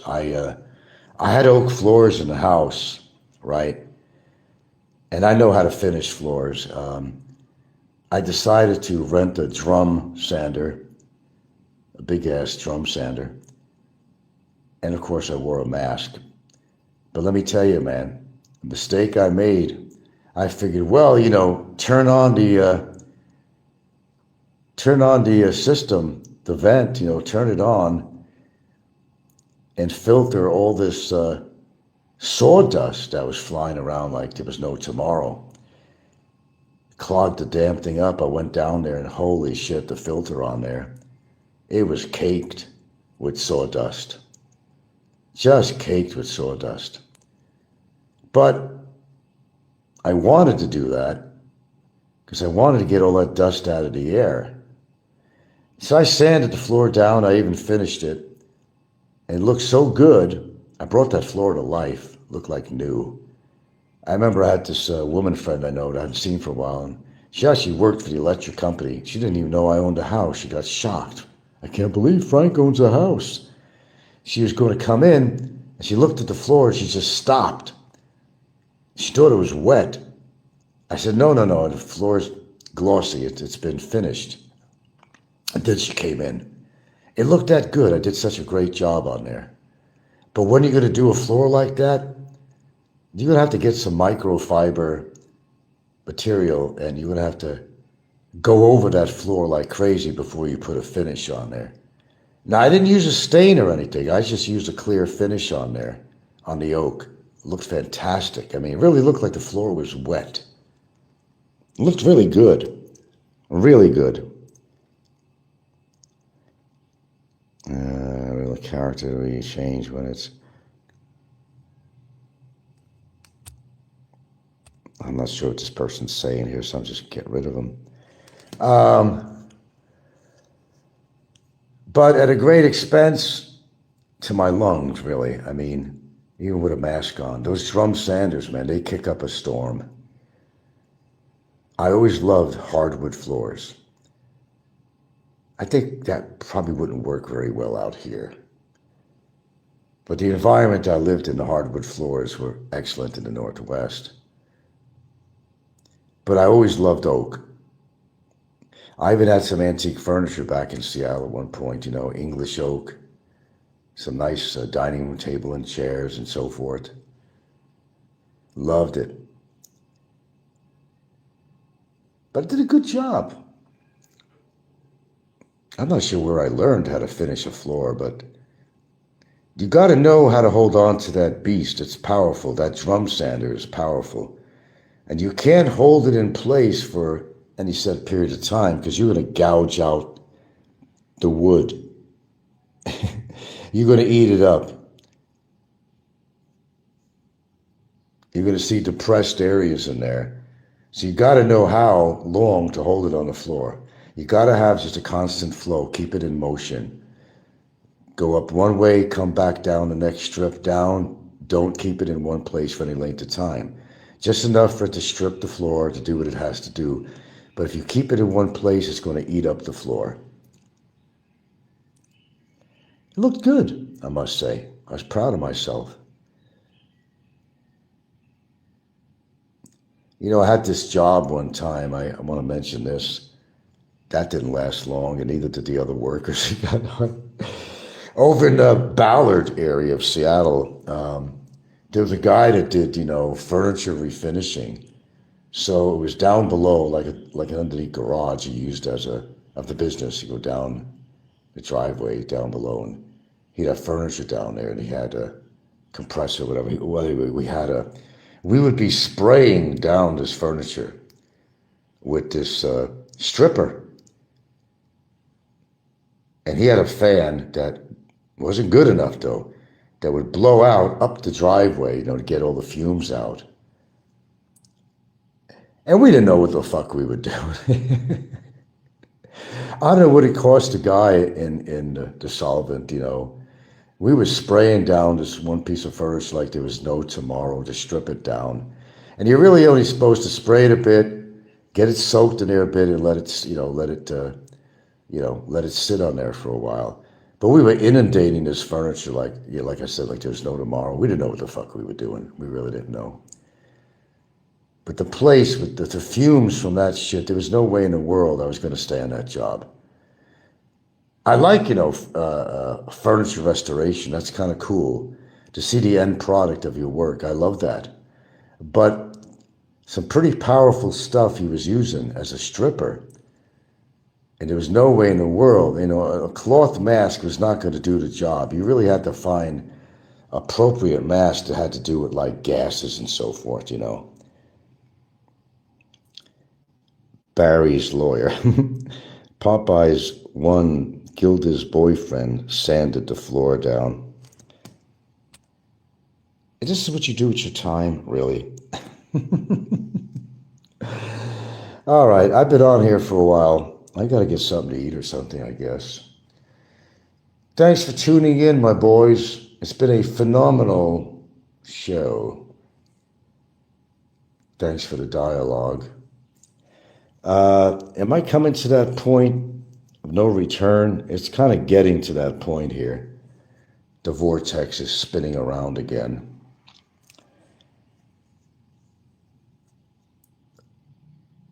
I don't know. I'm always back and forth on this, But they're all dying like flies. They're dropping like flies. That's a positive sign. So, I don't know. Maybe we'll stick with it here.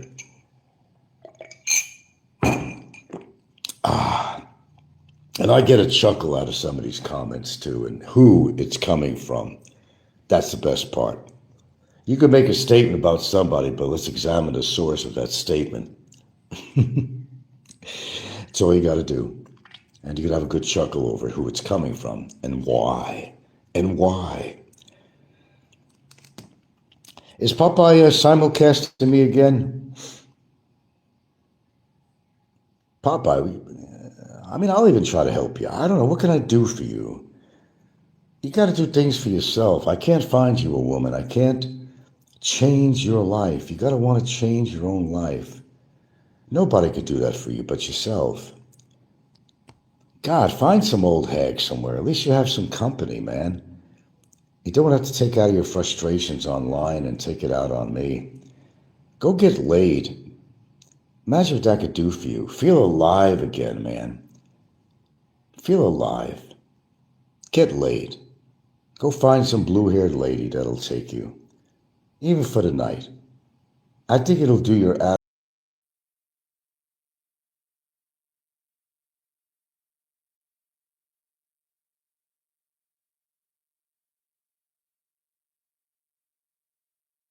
Ahoy, me mateys. Ahoy, lads. Ahoy. Chips ahoy. Chips ahoy.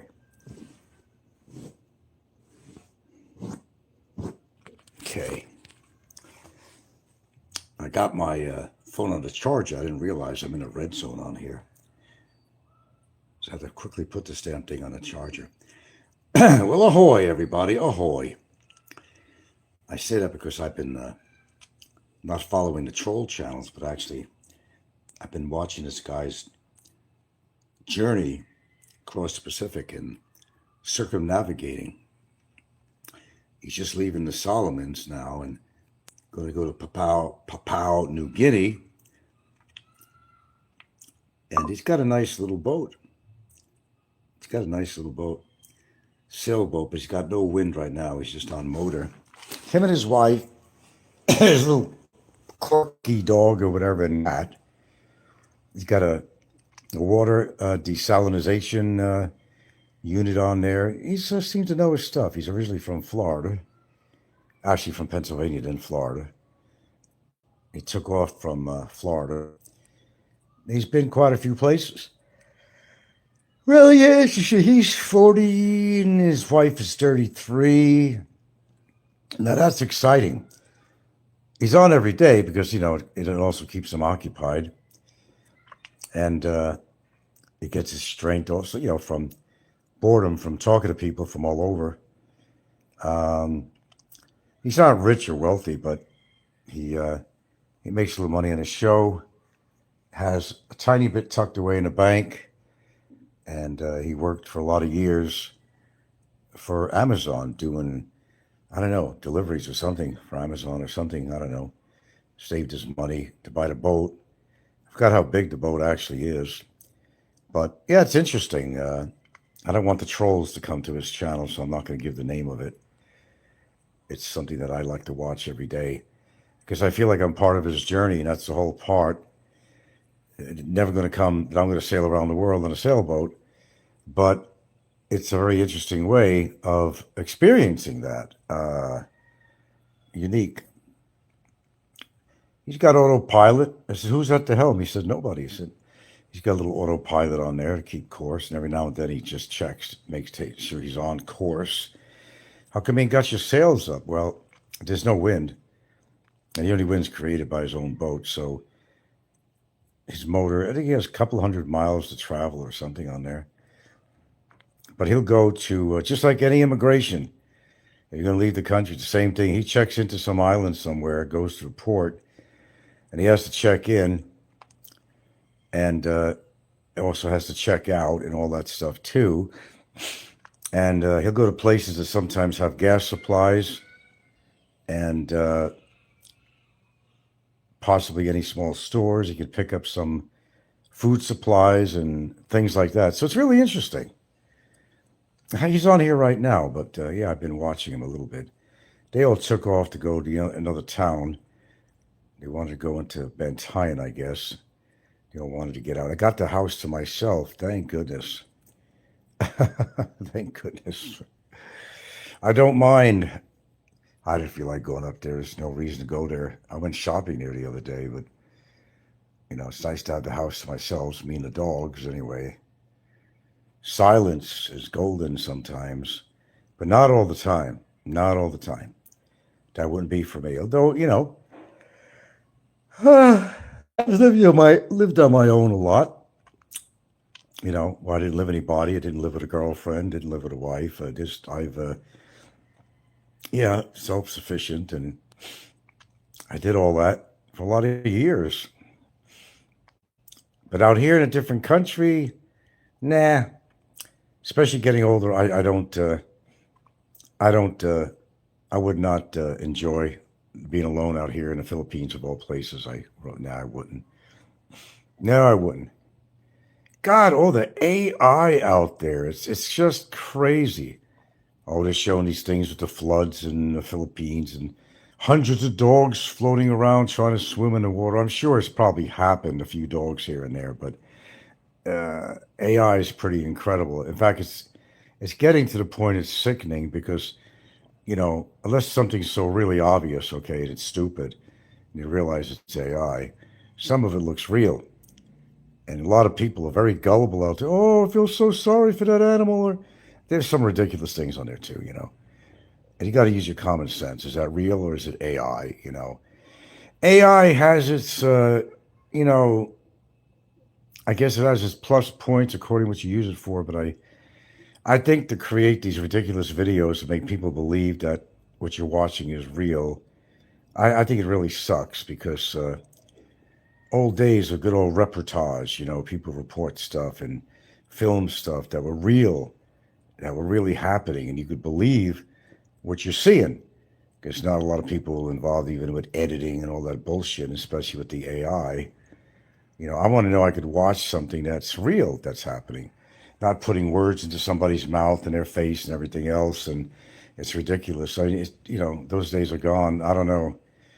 You see a newsreel and know that it's real. That it's real footage.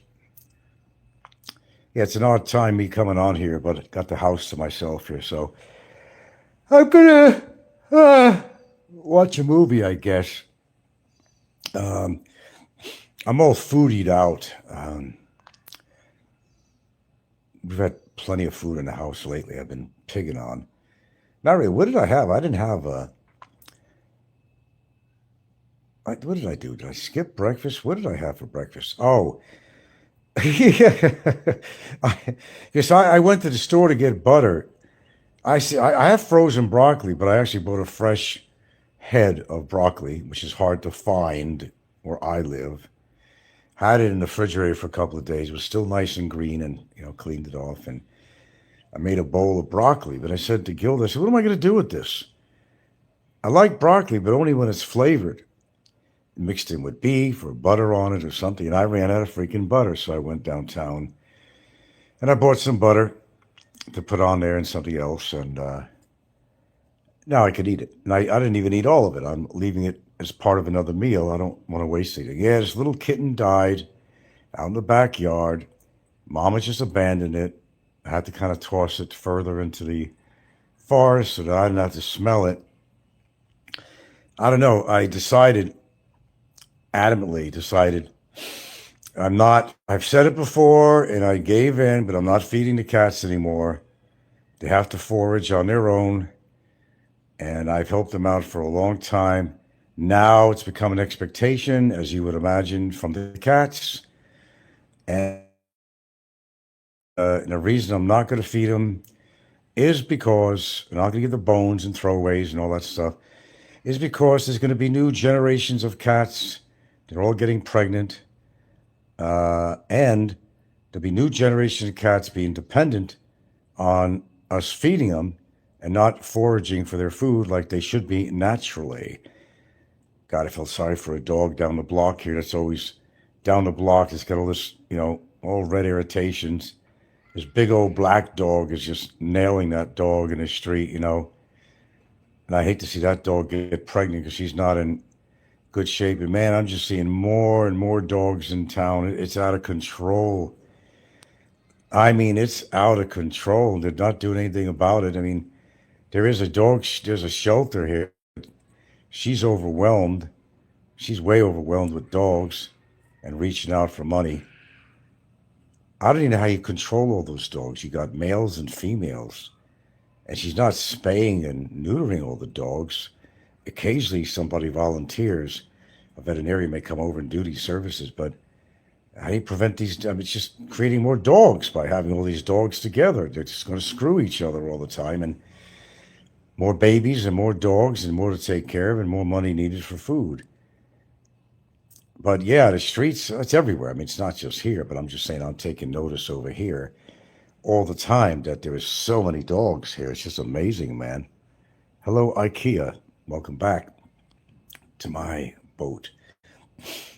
Yeah, I can't sail around the world, but it's interesting watching this guy going from place to place.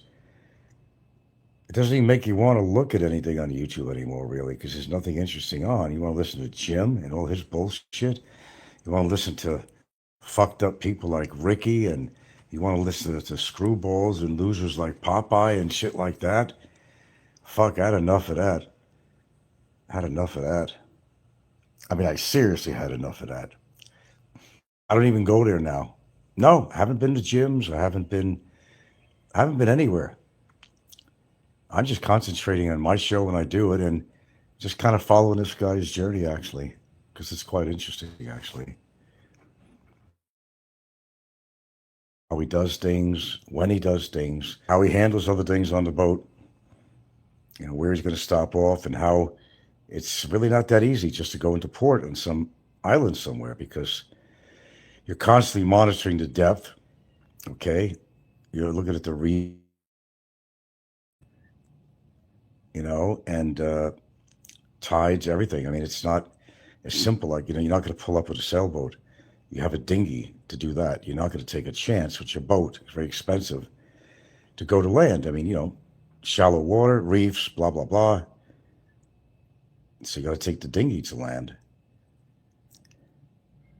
Real deal. Did you hear his shit yesterday? Oh, I heard about it. That's a lot of bullshit. You're talking about drunkard Jay. Yeah. He says a lot of shit about me. What's new about that? Nothing new about that. You're right. Did you hear his shit? Shit is exactly right. There you go. I've heard Nico's shit. I've heard his shit. I heard everybody's shit. Now I just don't go there anymore. No, seriously. I know you don't believe me, but it's okay. I don't go to these places. If I'm going to do any shows on here, I'm doing my show. And I'm not concentrating. I don't care what Jim has to say. I'm sure my viewers will pretty much tell me that, yeah, Jim left Cambodia or something, or he got in trouble with the law out there or something, or got his ass beat up or something. I don't know. Yeah, he does spew a lot of crap. I've heard crap on here for almost 10 years, or certainly more than 10 years. I don't, it's more than 10 years. I've been with Gilda almost 10 years in February, but I haven't been, I have been online, really. My introduction to YouTube goes well beyond 10 years, I guess. No, it's not worth the time, man. You know, if you want to come to a good channel, you come here because you hear a little bit of everything, pretty much. It doesn't mean I won't talk about what's going on with somebody else if I've heard some interesting news or something, because I know you guys like all the news about what's going on in the community here. But yeah, that I'm not totally out of that, but uh, I'm only going by what people tell me now. But generally, I get my information from what I see and hear. So if somebody tells me something spectacular going on and really interesting, and I don't have proof of it, and I haven't seen it myself, I'm not going to take their word on it. It's just going to be hearsay. That means Popeye's shit. That means the copycat channels, the replay channels of my show and all that crap. Yeah, well, people are running out of things to say, and that's why they just repeat stuff all the time. Shit, I could bring something out of my head at any given second of the day and have something more interesting to say than these shows. That's why I can't watch them. I'm more hyper. I don't have I can't sit there for an hour and a half listening to somebody. Some people you can if it's interesting enough, but there's no channel out there that's ever held me there, and I watched the whole damn channel, whether it was Fazio, whether it was Riff Raff Radio in the past, whether I don't care who it was. I always find it very hard. The only thing I ever do, it saves time. You just wait till the show was over if it was live or something, and just flip forward, flip forward. Just kind of whisk through it. That's probably the best way to do it, really. Yeah, I like peaceful on here. I like peace, period. Anyway, we got a very overcast day. Might be some rain later on, but that's why I had to do any clothing I had to do, put it out and get it off the line. Touch and go. Hope they're not going to build anything across the street in the future. These people that are living in kind of a shacky kind of a house, they have to go move out next year. I don't know. They was in some kind of a law thing with how many, a couple of hectares here, whatever it is, I don't know. And I don't know. There's something to do with court and who actually owns the land. And turns out right now a resort owns it. And I'm thinking to myself, oh, no, no, no, no, no, no. No, no. And what if the resort decide to put up some condos or something, or put in a parking lot, or another resort? Yeah, I wouldn't like that, but what could I do? It's if they're their land, they could do whatever they want, right? Yeah. I don't know. Maybe if a resort came in, they'd want to fix the roads on their own, on their own peso. That would be good. We're not putting no money out on these roads. Fuck that shit. No, no, no, no. They make a lot of promises, as you imagine they would. Because there's a lot of traffic. Well, not a lot of traffic, but a lot of people do use this road as a shortcut to get to the resorts. So, yeah, there is. We haven't any need to go to Cebu lately, but the end of the month, I don't know if I'm going with her. Probably not. His family has to be. Well, her son is getting married. Her son's getting married, and I'd like to go, but somebody's got to be here to watch the dogs. That's just the way it is when you got pets. When you got pets, yeah. And as people have been ripping off. In fact, we had to go to our CCT camera because, for our neighbor's sake, because across the road, because somebody stole some of their prized chickens. And I'll tell you, some of these chickens or whatever it goes for 20, 30,000 pesos. I don't know if it was roosters or what, but they got ripped off. And you got to watch it. My neighbor, actually next to me, got ripped off several times until he put cameras in, and whoever it was, I said it had to be somebody that knows you because they knew exactly where they kept their jewelry or whatever they had, and they knew. I said, look, it's got to be somebody you know within a family of hers or something. It has to be somebody you know. So now it's great because he's got cameras next to me, and I got cameras all over the place. And one of his cameras also focused a little bit up part of my yard, as one of mine points a little bit toward his yard, a little bit too in the back. So I got cameras all around the house. And I got a couple of cameras inside the house. I'm not saying which rooms. Not a lot, just two of them. That's all I need. Other than that, they're all outside. No, these dogs, pet sitters, no. These dogs are special needs dogs, let me tell you. No. They wouldn't trust anybody but us. They know the family, they know everybody, Gilda's kids and all that, but no, they don't trust they wouldn't feel comfortable at all. At all. And they're not outside dogs because you're gonna leave them out the whole time with a bowl of food or something. Besides, the critters will get to it before they do. If the ants don't get to it, you know, chickens or uh, maybe rats, if there's any around here. Or we got that monitor lizard that was in the neighborhood for quite a while would get to it. Or just the bugs will get to it. See, special needs is right. I'm not kidding you. They're very interesting personalities, especially Ginger, the older one. Very protective of the property. They may not be no fucking Dobermans, but I got to tell you, they're really protective of the property. All they know is this is our home, it's our territory, and nobody I know is going to come in here. We're going to let the owners of the house, let our masters, our daddies and mommies, let my family know that somebody's out there. I mean, their ears are good. Nothing wrong with their ears, I'll tell you that, and their sense of smell. Well, they're like medium-sized dogs. Medium. So they're small, extra, extra small, small, medium, medium, large, large, extra large, extremely large. God, I was looking at a video. This lady had an Afghan dog, the long flowing hair down to the paw. I couldn't believe it. God, there's one species or type of dogs, the biggest fucking dogs on the planet. I don't know if the Chinese and Russians, they have them a lot. I forgot the name of them, but these things are huge and no AI. These things are huge. They take down a fucking lion or something. Yeah, little dogs have quite a temper, like Barry. If you're small like him, he's got to have a big mouth or a weapon. Yeah, and dogs are like that too. Small dogs have the biggest yap. They're yapping all the time. They don't shut up. And I could even recognize my dog's barks because he barked differently too. Yeah, it's the little ones that are going to nip at your ankles.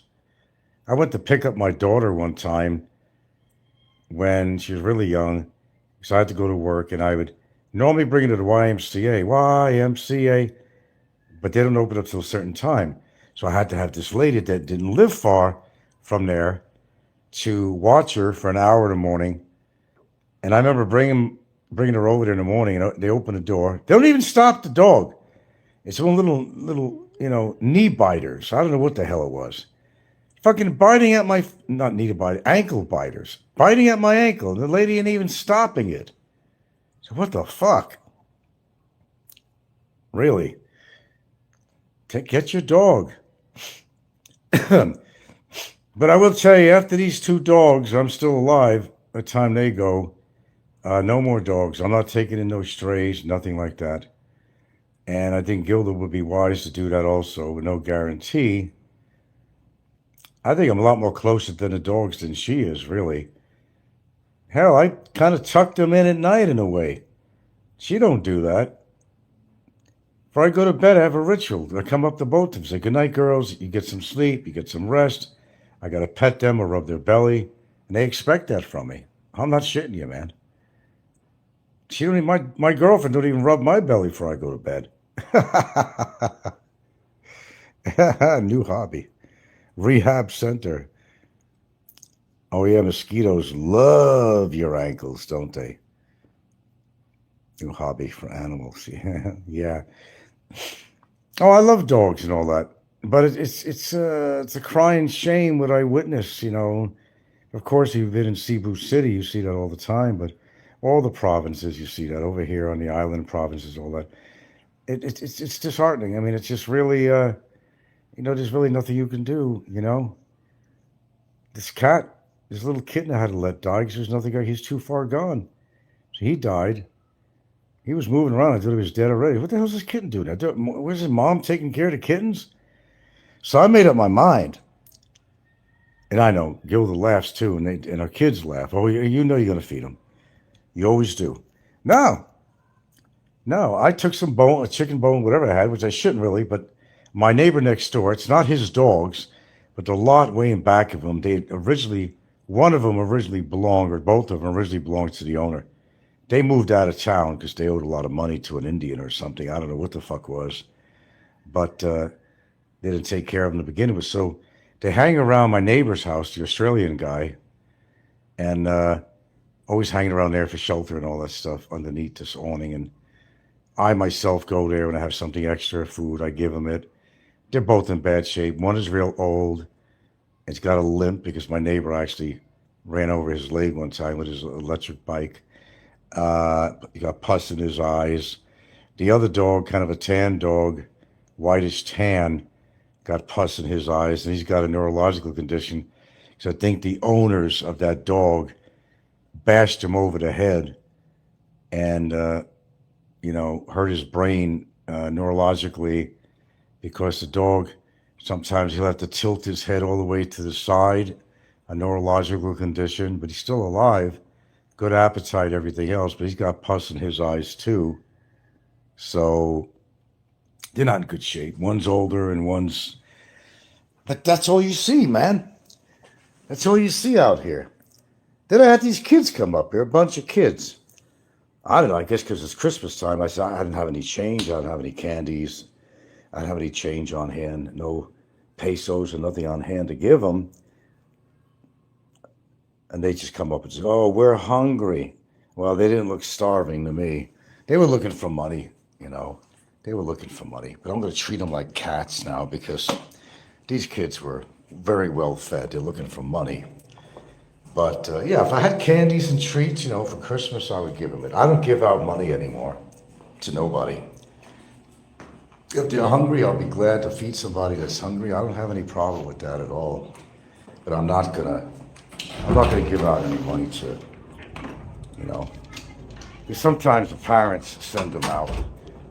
Yes, these kids over there, they're all playing they're all playing out there. Jay would love that. Yeah. Hi, champ. Keep us updated. What's going on? Well, I'm going to probably know less what's going on now. You guys probably going to have to inform me. If I'm to stay on YouTube, I'm not actually going to all the troll channels. That's my deal. I'm not giving them the pleasure of my appearance or reading the comments on their show. So it makes it not very worthwhile for them to put it on because I'm not there to see it. It was also an unspoken deal, kind of an unspoken deal between me and Gilda. She don't mind me being on.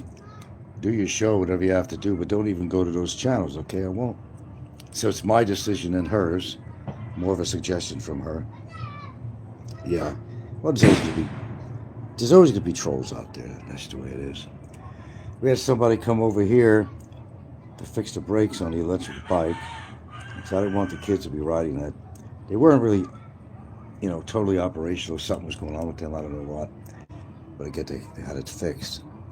A little quiet until dickheads like Real Deal come up.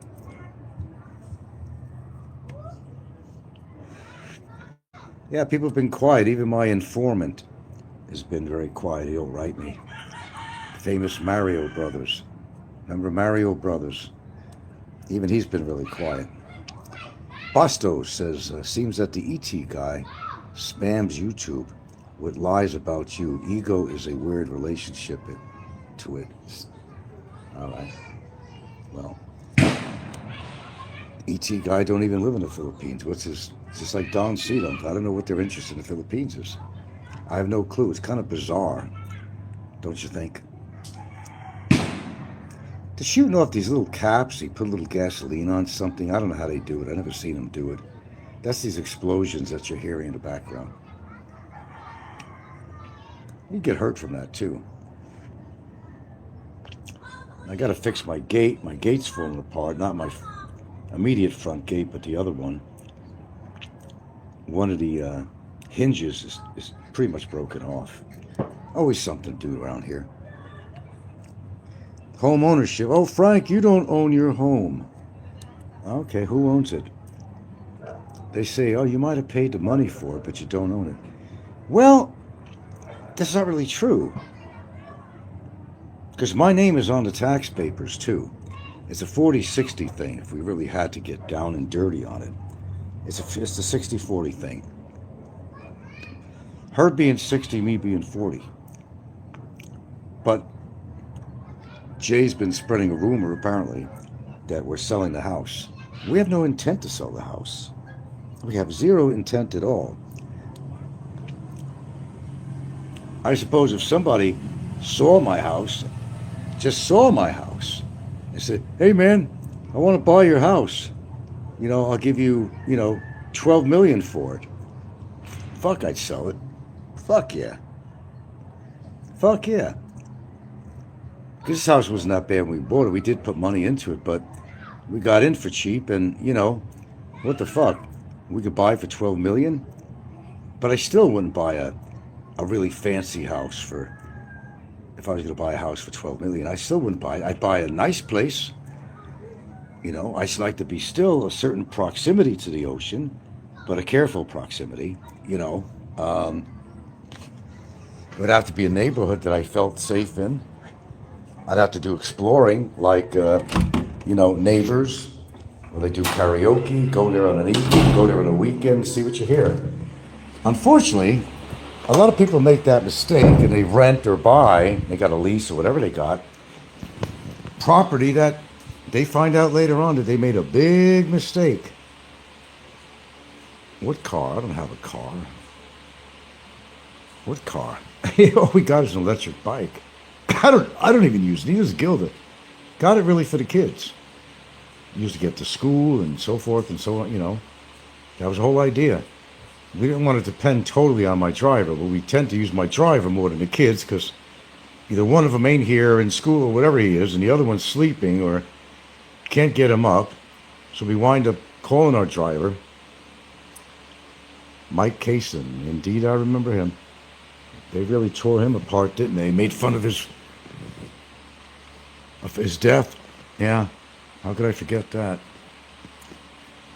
Got some nice people on here, you know. Horrible. Let me go plug this. Well, let's see.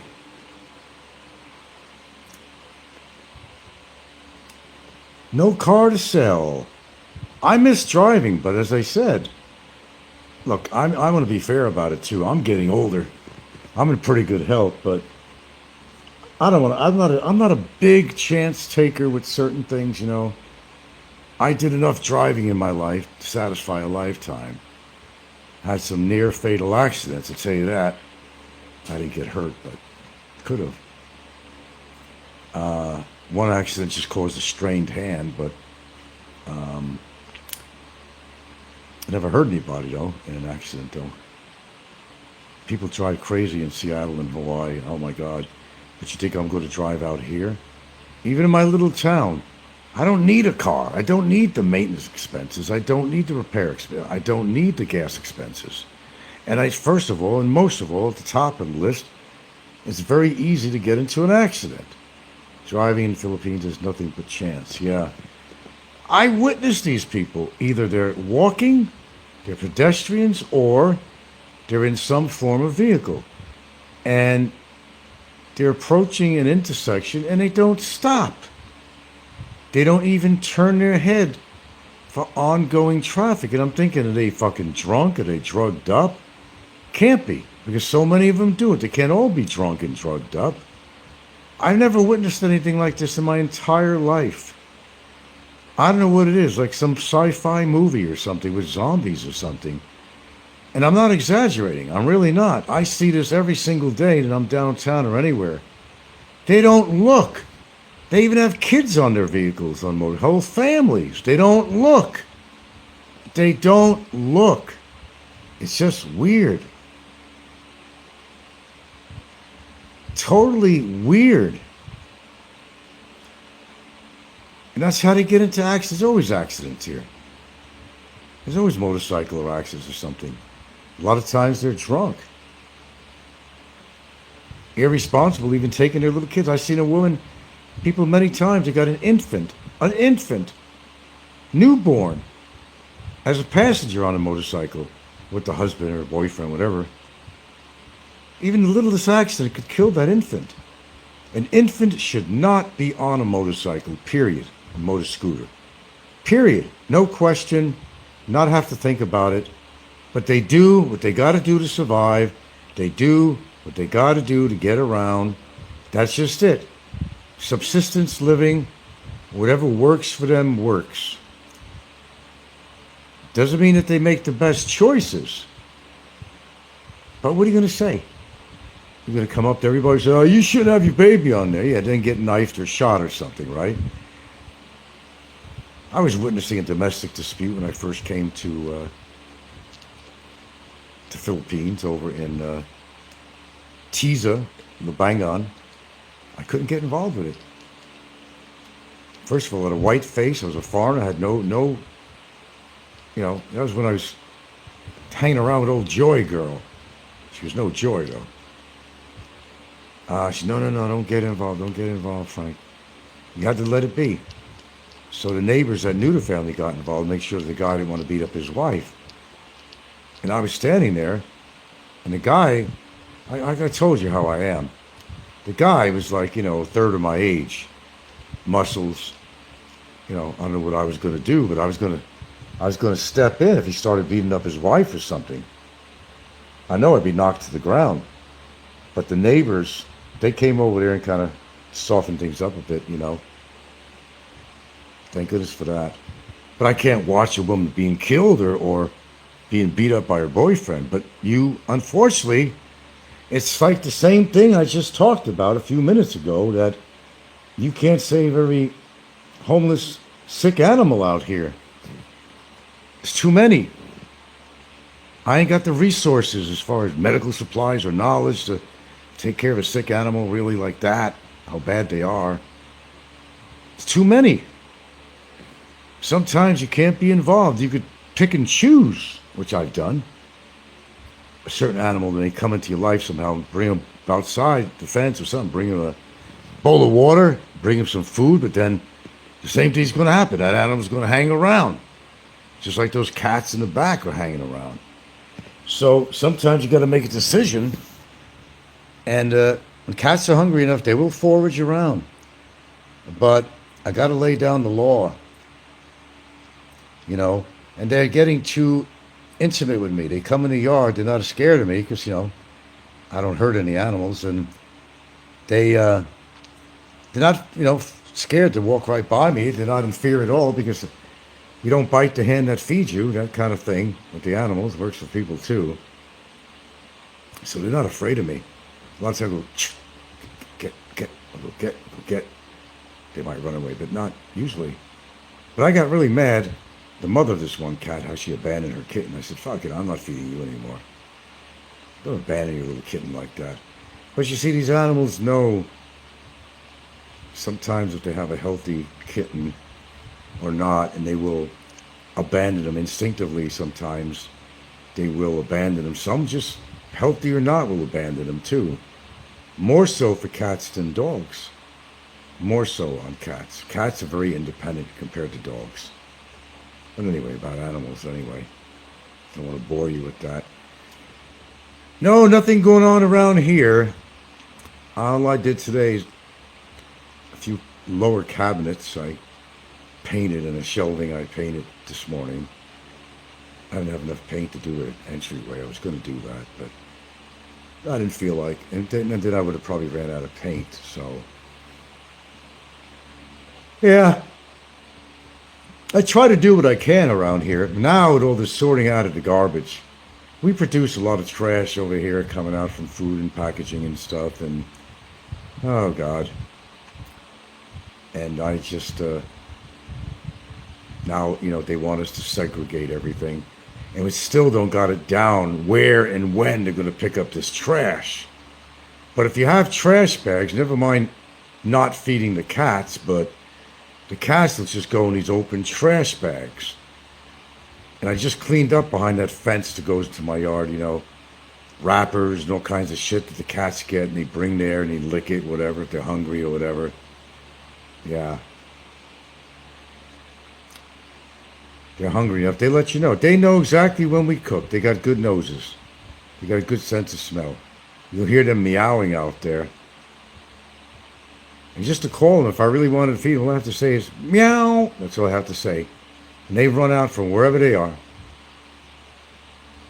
They're there. Then if the dogs get whiff of it, then I got these two dogs that kind of hangs out at the neighbor's place a lot. I just told you about. They'll come there and try to take the food away from the cats.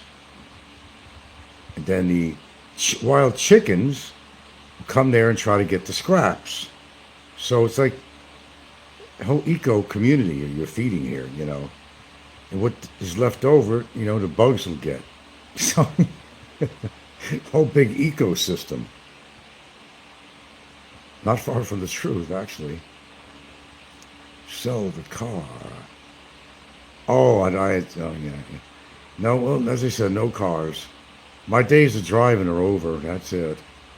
Too dangerous on the road.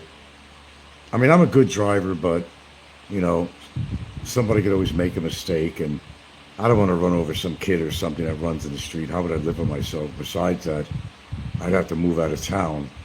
The parents would probably kill me or something. Even though it might have been their child's fault for running out of the road, which is actually their fault for letting their tiny little children unattended play in the streets and shit. You got to see, I'm sure if you've been in the Philippines, you've seen that. Kids are toddlers that are walking around on the road. As I said, when I raised my daughter, there's no fucking way in the world she was going to be near any goddamn street. She don't give me credit for anything, though. Whatever, fuck her. She don't give me any fucking credit. I don't care if you're blood or not. Seriously. You do your best for somebody, they don't appreciate it, fuck them. That's what I say. They're still a human. It don't matter if they carry your blood or not. Blood does not bind people together, contrary to popular belief. Blood does not bind anybody together. If people go through changes, and if they're not positive changes, they're like anybody else. You might meet somebody as a friend and you decide something about them you don't like. You befriend him, defriend him, just don't want to see him again. Like I met Brevis, I didn't want anything to do with him, and I made it pretty clear. So he got his butt hurt over, and that's why Brevis attacks me all the time. We didn't want anything to do with him at all. He was creepy, man.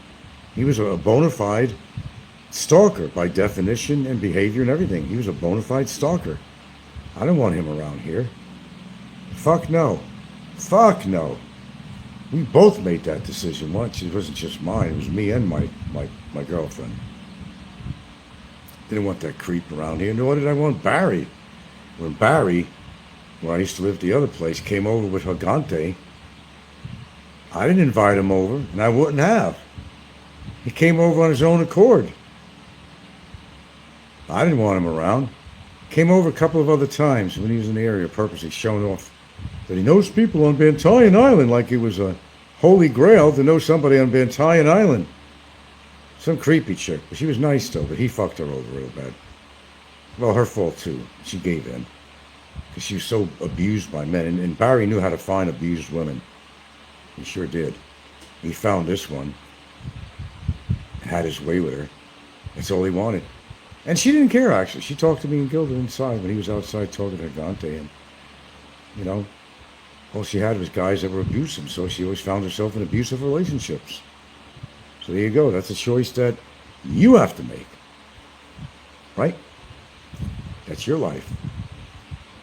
You pick and choose. Don't always pick right. Some women, they just want somebody to be with because everybody else rejected them. So, that's how it comes in with Barry. Barry will take your reject anytime. But would you ever take his sloppy seconds? Hell no.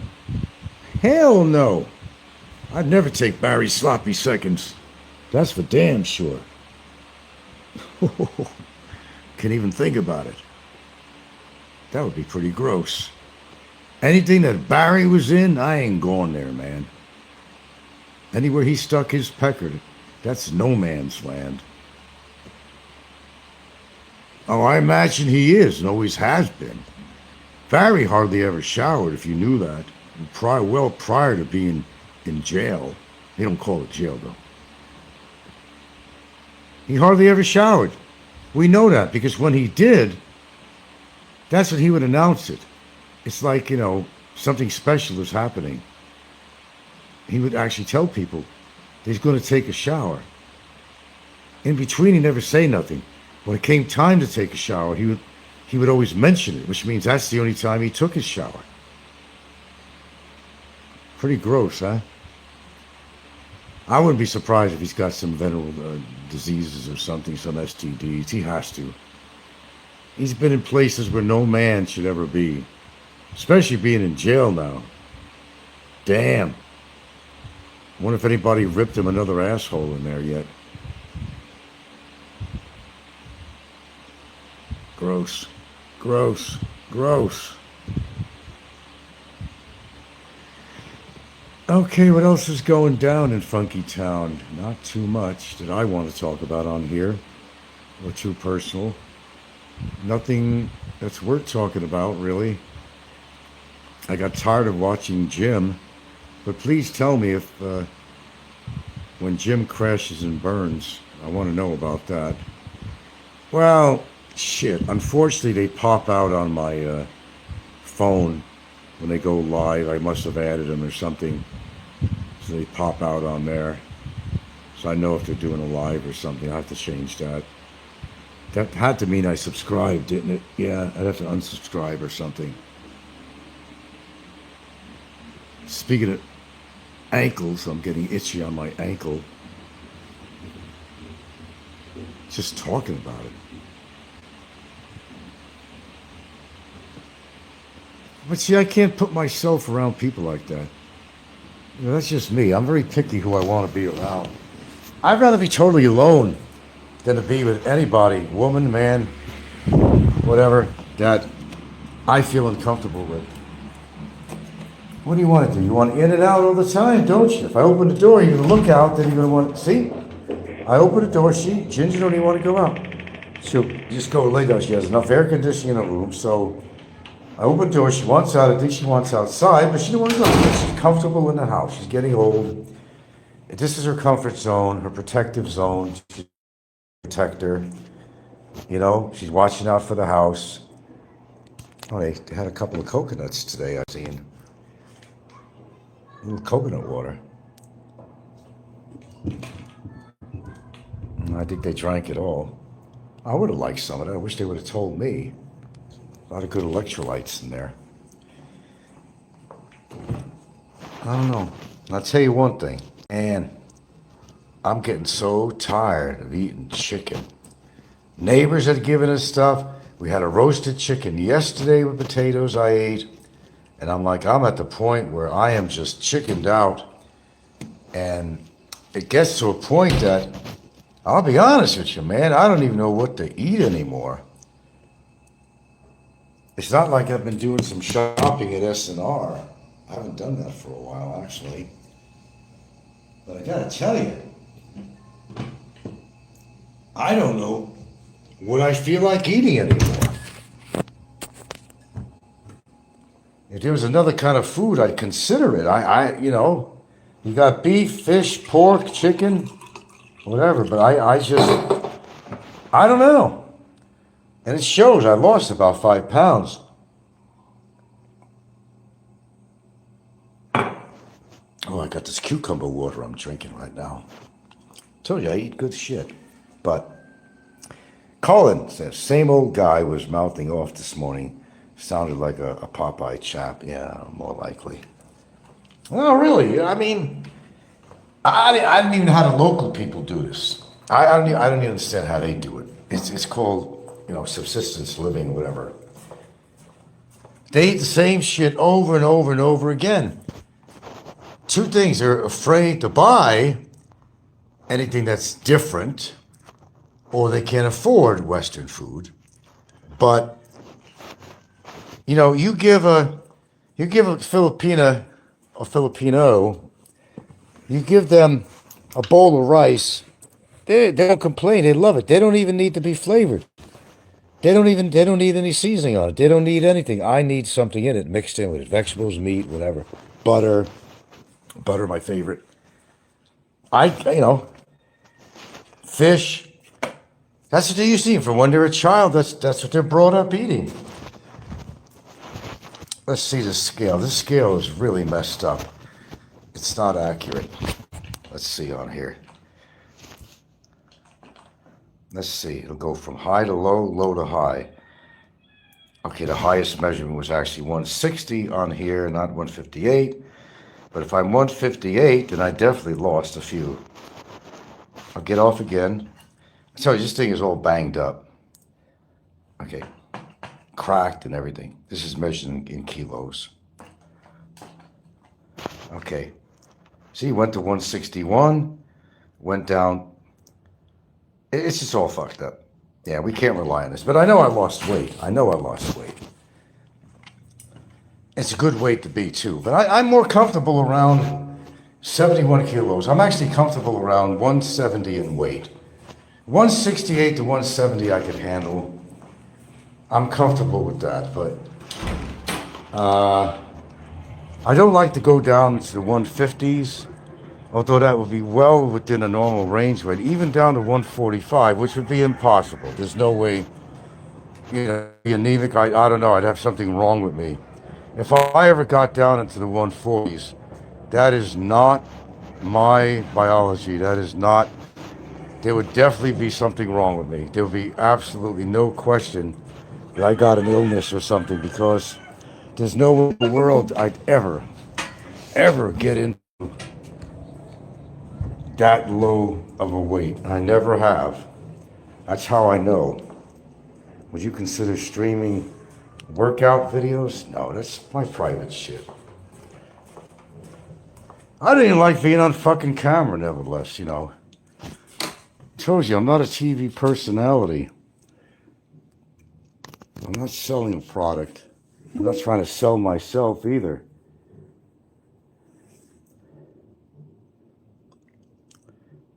I'm not too bad a shape, I must say.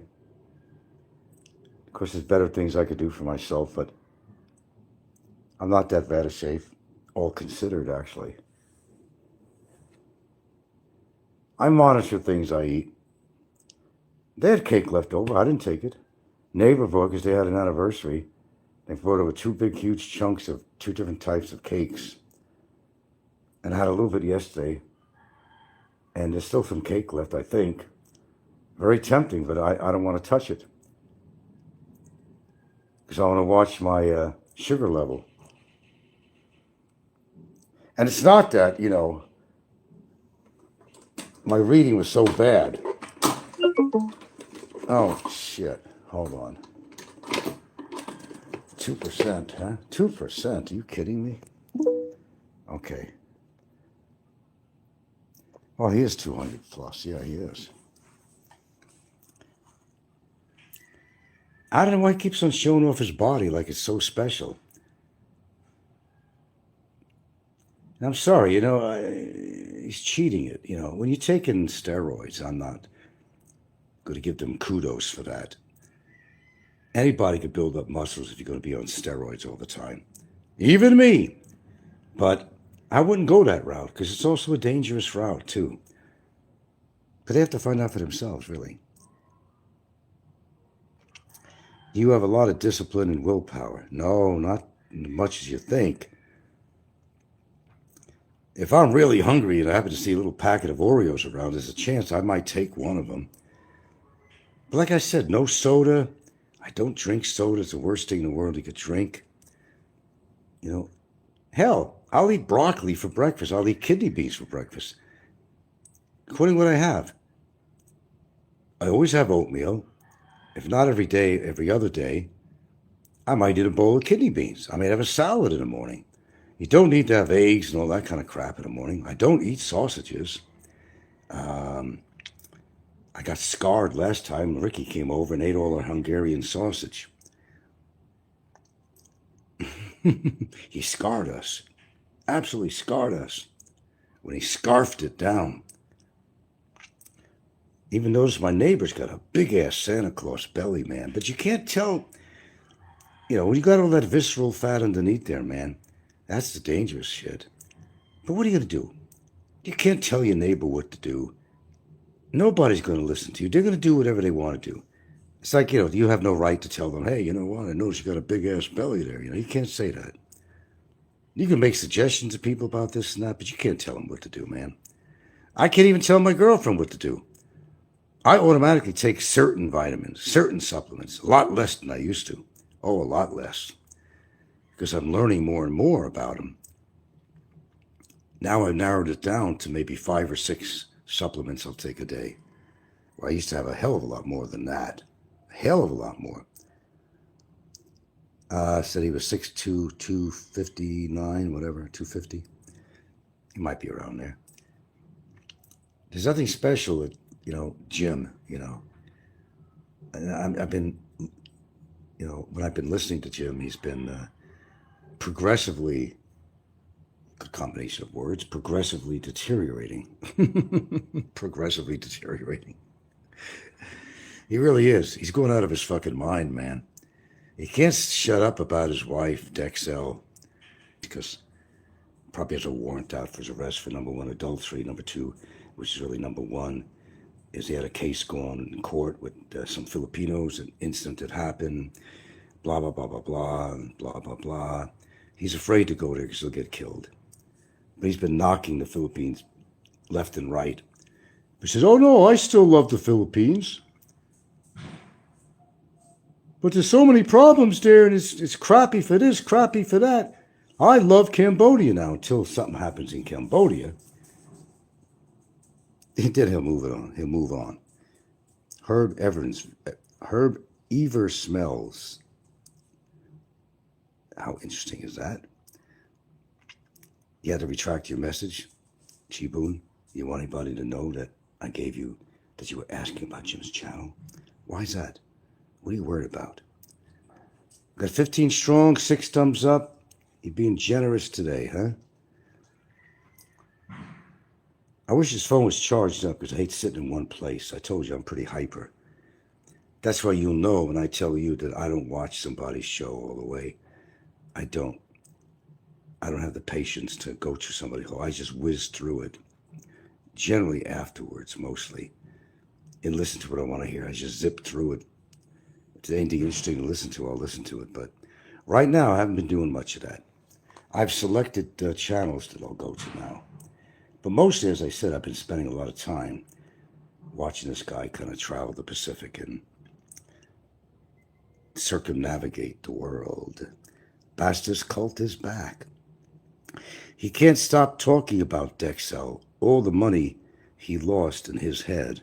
His parents gave him the money. Yeah, I know. He's got some apparently well-to-do parents. Apparently so. Apparently so, get it? Yeah. He claims he got stocks and this and that. He's got 401ks, had a big construction company, had GT500 cars, he had Corvettes, he had everything. Had all this women, had this, had that, had this, had that. I don't know. They're overcompensating for what they don't have. Over-exaggerating things in their life to make themselves feel and look important. I heard the way he talks in front of her. And look the way he was talking about this little 16-year-old he's hanging around with, right? Yeah. He's talking to her like that's his future girlfriend. All she wants from him is for him to take her around, buy her a meal, but he won't even go to an expensive place. He'll buy her a piece of chicken and some rice or something.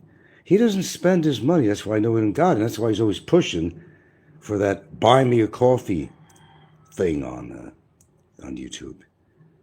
He gets mad when people don't want to buy him a coffee. And he drinks coffee like a motherfucker, too, though. So he's all spazzed out on the shit that he does take, his testosterone and roids, and now he's on Valiums to sleep, and probably takes it with alcohol, too, which is something you don't do, but he has no fucking brains. He's got some brawn, but he doesn't have any brains. Pastor says his mom lets him live in the guest quarters. The father wants Jim gone. I've gathered that. Well, look. Let's look at it this way. We don't have to have responsibility of Jim, do we? We don't have to send him money. We don't have to take care of him. We don't have to live with him. So, if you're a voyeur of these type of channels, sometimes it's fun. Barry was a total train wreck. Fozzie was a total train wreck. Just watch these train wrecks go off the track. There's more fun in doing that.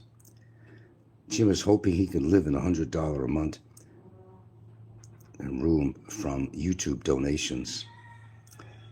Jim ain't going to rent anything expensive because he has a limited amount of money he lives on, and he has no source of money. So it has to be coming from his parents. This is a 54-year-old man depending on his parents for money and depending on revenue from his show.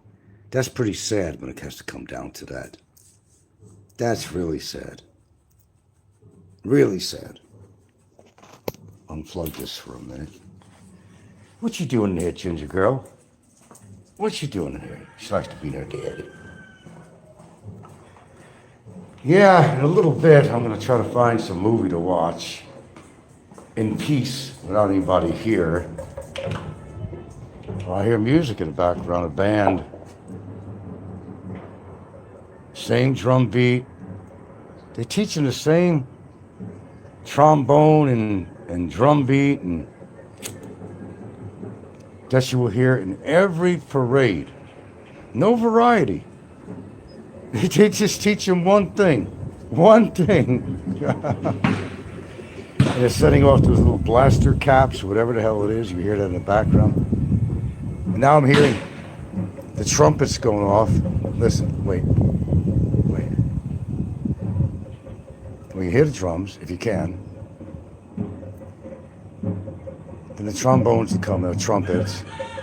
It'll go like, and every event that ever had marching bands or something, they play the same damn thing. Go to another province in another state or whatever in the Philippines, you're going to hear the same thing. It's almost universal here. Is that uncanny or not? Is that like weird? Not weird? Well, I don't generally watch any movies during the day. Toward late afternoon, I do, like around this time. Well, her older daughter is here, and she works online a lot. So you hear that?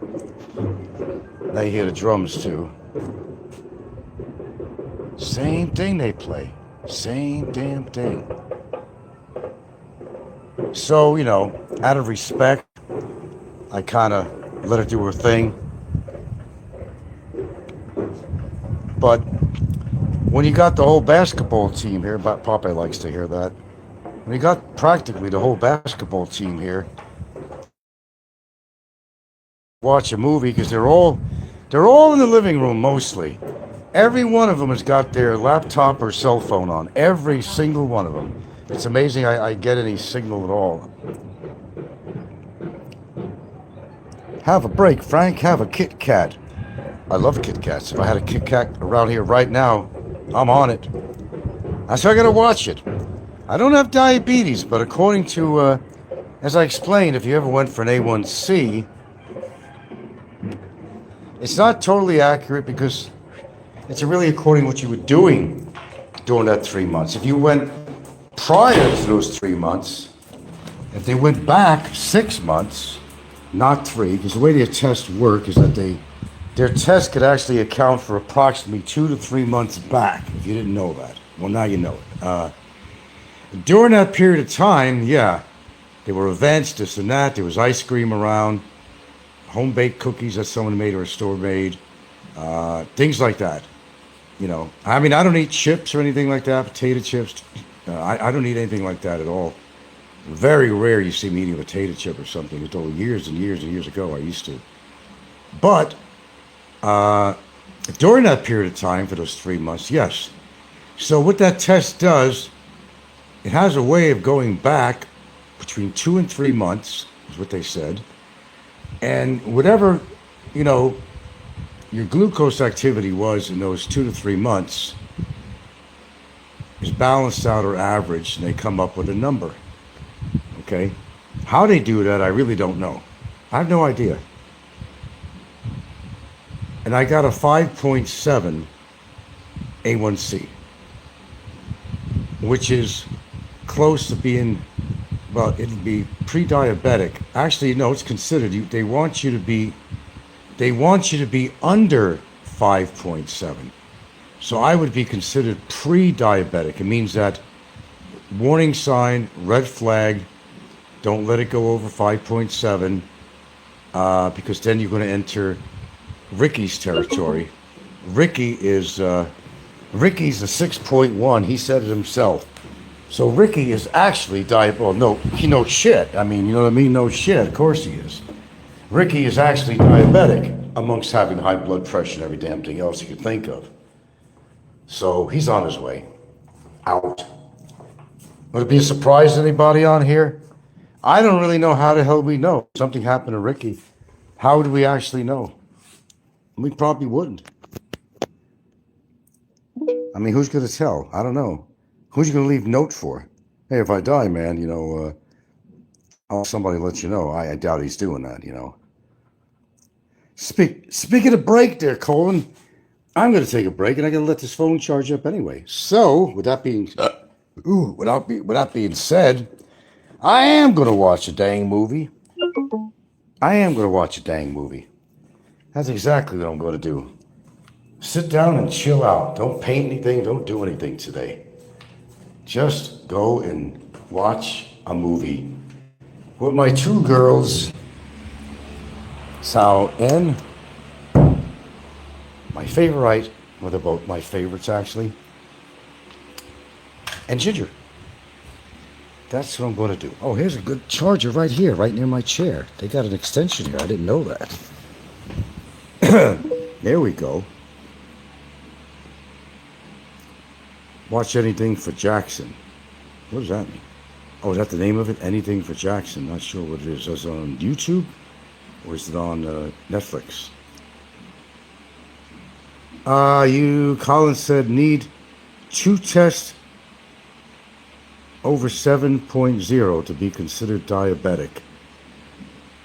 Oh, I didn't know that. Never been diabetic. Yeah, the higher the number, and this bad thing, I got a few more minutes, I guess. It's none of my charges right here. The thing is that once you become diabetic, you better get that shit under control because being a diabetic, it leads to heart disease and other problems metabolically, and it's one of the most serious issues. You could lose a leg, a limb, you could have a heart attack, a stroke. Everything is connected. When something is off balance in your body, it affects every other organ in one form or way. So those that are overweight,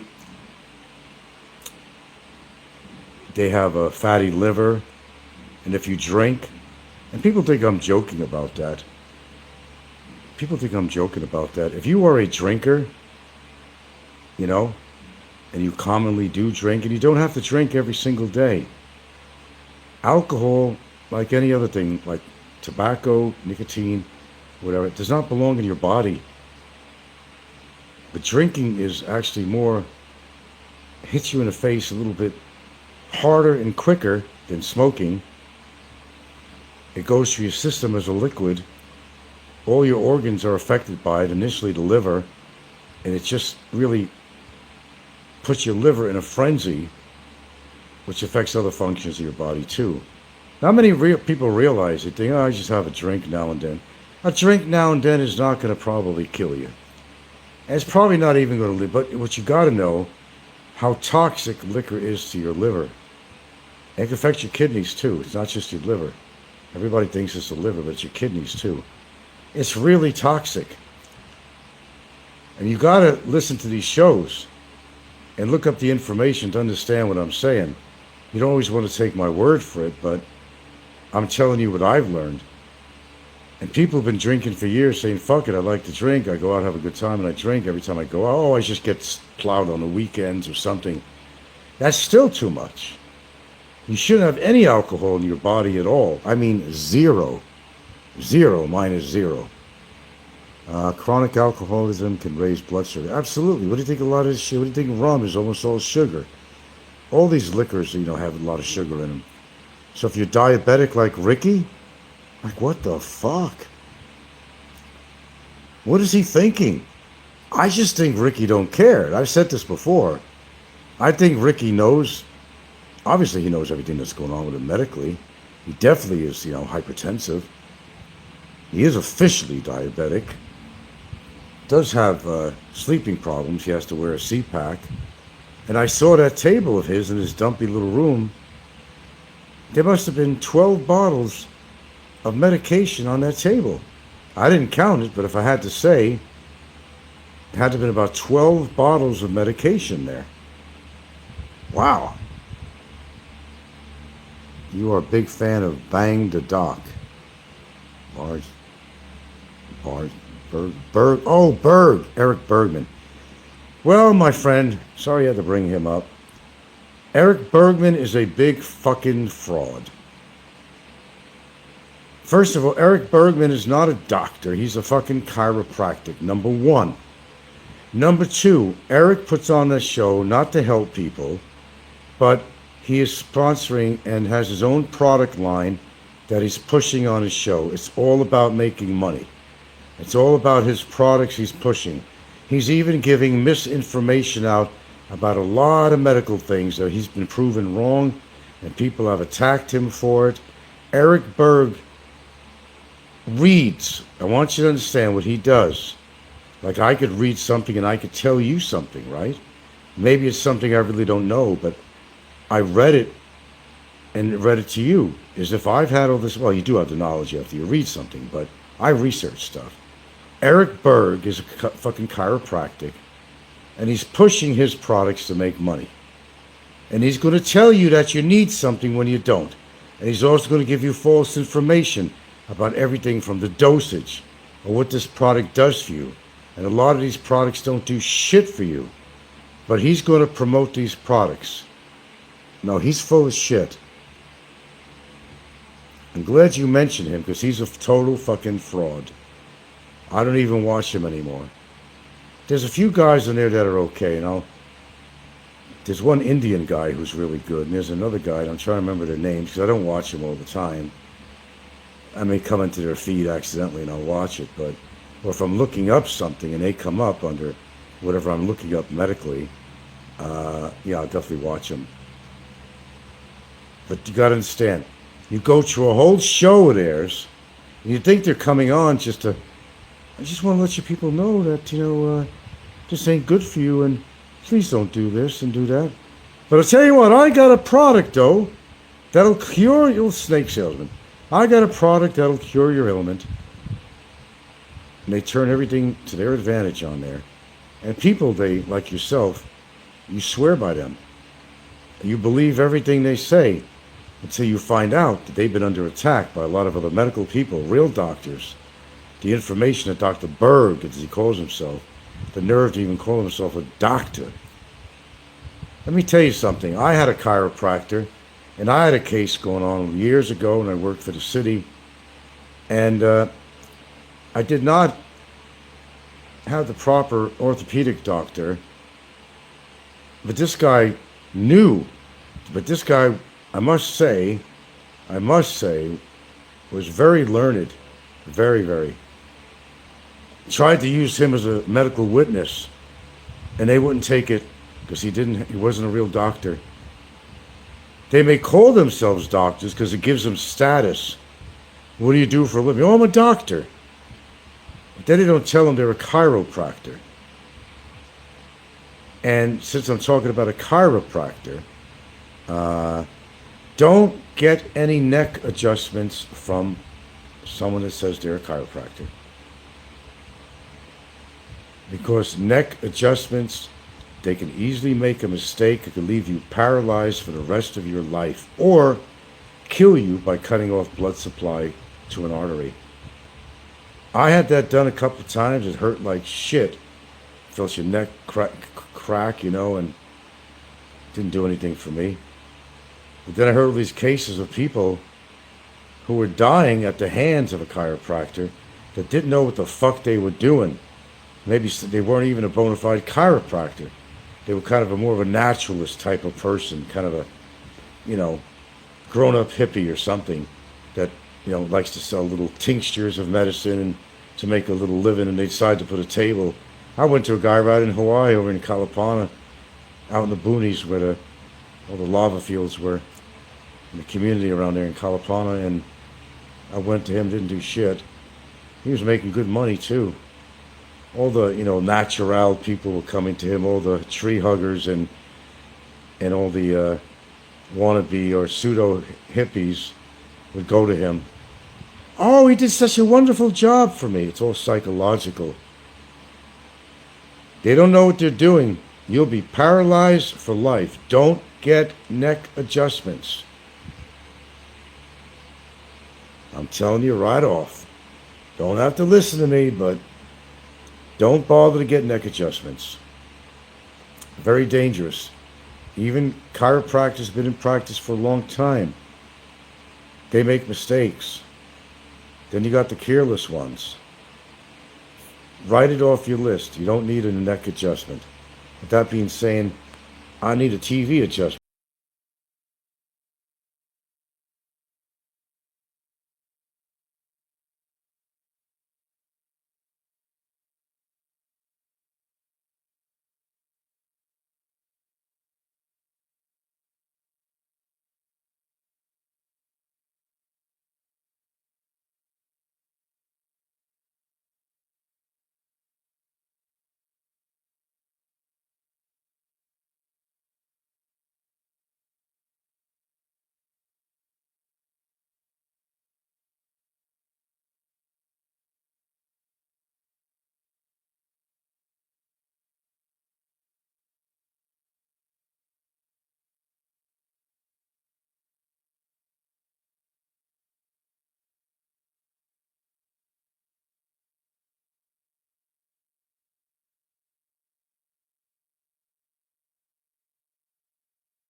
All right, all right, all right.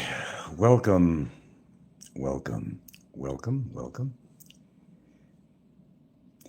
Well, it seems that the cockroach, word up, has been trying to get his deportation going on a medical.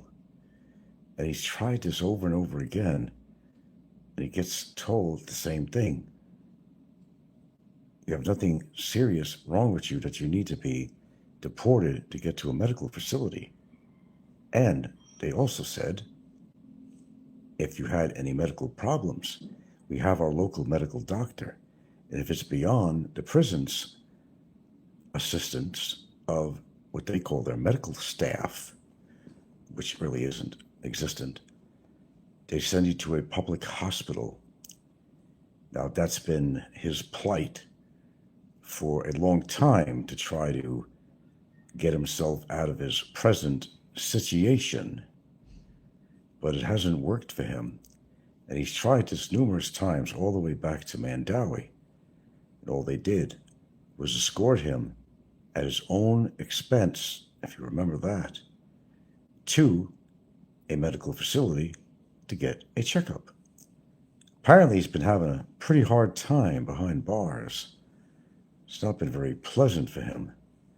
And he's still running his mouth on his postings, which, well, he's not really supposed to be doing that.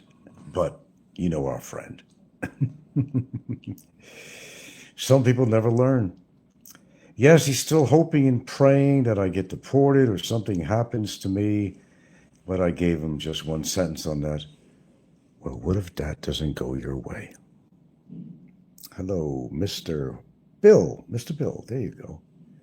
I said, well, what if that doesn't happen? What now? You're still going to be behind bars.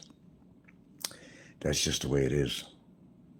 And as long as he doesn't pay, he's going to have to, guess what? Stay. Ah, cockroach.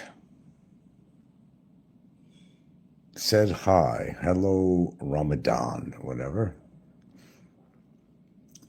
Sorry, I was watching a movie. Actually, it's called Detention with Dolph Lundgren. It has to do with a school, really, but it's crazy. Okay. Yeah. So he's got kind of a crazy situation going there for him. The longer he doesn't pay, the longer he's going to stay. And I'll guarantee he's not having a pleasant time over there, but he really hopes that I wind up in there with him. What if I don't? And he's hoping I get deported. What if I don't, Barry? What now? What are you going to do? Mr. Bill says he's made for prison. I'm sure he's fine. Well, you know, Chinese, they are not afraid of much. Barry can't run his mouth in there. And I guess if he did, well, let me tell you something about, like anywhere in prison, you get certain groups that stay together. You know, in a lot of American prisons, you have a black population, you even have a Puerto Rican population, and so on and so forth and all that. Well, I see no reason why that doesn't apply here in the Philippines. Birds of a feather kind of stick together, you know what I mean? So if he pisses off one Chinese guy, it's going to be like a game of dominoes. Well, they're going to get pissed off. No, I don't think he's having a pleasant time in there. You don't mess with the Chinese. Not in that situation, especially. I'm sure he's had some ragtag times in there. And more to come. Because he's going to be staying in there for a while. And he's laughing at me. I don't know. He found, yeah, it's like the old Barry. It's the old Barry. Same shit. Same shit. Oh, you lost money on this, or you did that. He's trying to find and dig into his little magic bag of insults to say things he's been saying for years, but more current or something. He's spreading a rumor that, oh, I'm selling my house and all that stuff. Well, as I told him, you and Jay never had your own house. You never will be in a position where either one of you will ever own your own house.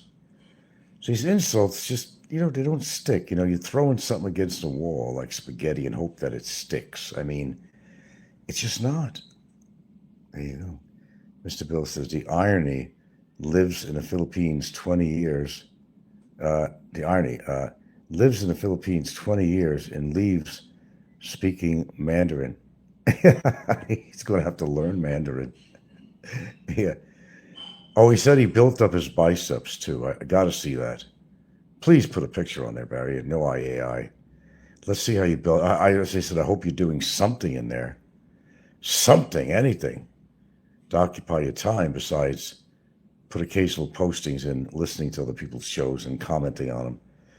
You're in no position of any negotiation. You're in no position of leaving there. You're in no position under any circumstance of going anywhere. Not for a long period of time. So enjoy the holidays. I have reasonable belief that I will be here for Christmas and New Year's. But I have no reasonable belief that you will be freed. A court order is a court order. Is a court order is a court order. Bottom line.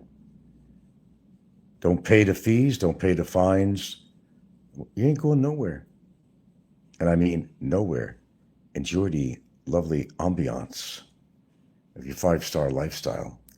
Which, by the way, actually, if you think about it, folks, historically, it probably is a 5-star lifestyle compared to the shitholes he's ever lived in the Philippines. And he doesn't have to pay for the basic meals they serve. If he wants anything other than that, I don't know if they allow you to order. I don't think they do. You could have a friend bring food over. But I'm not even sure about that. They may only allow family members there, proven family members, wives, mother, father, brother, sisters. I'm not even sure they allow that. They might, and that might be a way of getting some food, but not on a regular basis. I don't think anybody's going to come there on a regular basis and feed him some of his favorite meals, like brisket. Think about that, Barry. Brisket. Oh, melt in your mouth. Brisket, right? If it's soft enough, you don't have to chew, and you don't have any teeth to chew, so it's got to be really tender. Brisket sounds good to me too. Brisket, Barry. Brisket, Barry. Brisket. Think about it. Smell it. Watch the juices flow off that meat. Once you cut through it, it's so tender, so succulent. Succulent, I tell you, Barry. Succulent. No, never legally got married. No, not to his girlfriend. She's not with him anymore. She said herself, single again. So believe what you want to believe. Another one of their roosts, another one of their little games. I don't really know. He claims that they're tight. Yeah, well, if she had any brains at all, she'd move on with her life. I heard she did. I heard that some Canadian guy was in communication with her. Yeah, heard that once or twice. Yeah, they just had a ceremony, didn't they? They didn't have anything. I don't think they had anything. Well, come on. How long is a girl going to wait? Yeah. Letty Cham up. Letty Cham on. What the hell is that? Got some real weird names that come in here every now and then. Folks, I may not be on here for a while. This might be my last show for a while. Making me hungry thinking about that brisket, Barry. That brisket. That brisket. Yeah. Dude, is Dolph Lundgren. Can I expand this? I don't know. No, apparently not. Okay. Brisket. Delicious. Melts in your mouth. Melts in your mouth. How about a McDonald's hamburger? You see, you could pay the guards to do certain things for you there. If you got the money. Question is, where's he getting the money?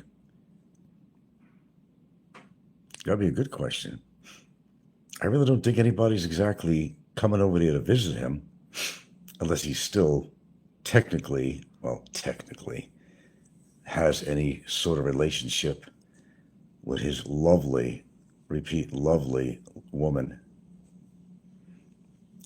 And I'm kind of doubting that. I mean, come on, you can only wait so long. Life has to go on. And consider the very fact, Barry, that once you're gone, you'll never be able to come back in this country. Permanent deportation, because you're a felon now. I'm no felon. Even if the hopeful things that you hope to happen to me happen, I'm not a felon.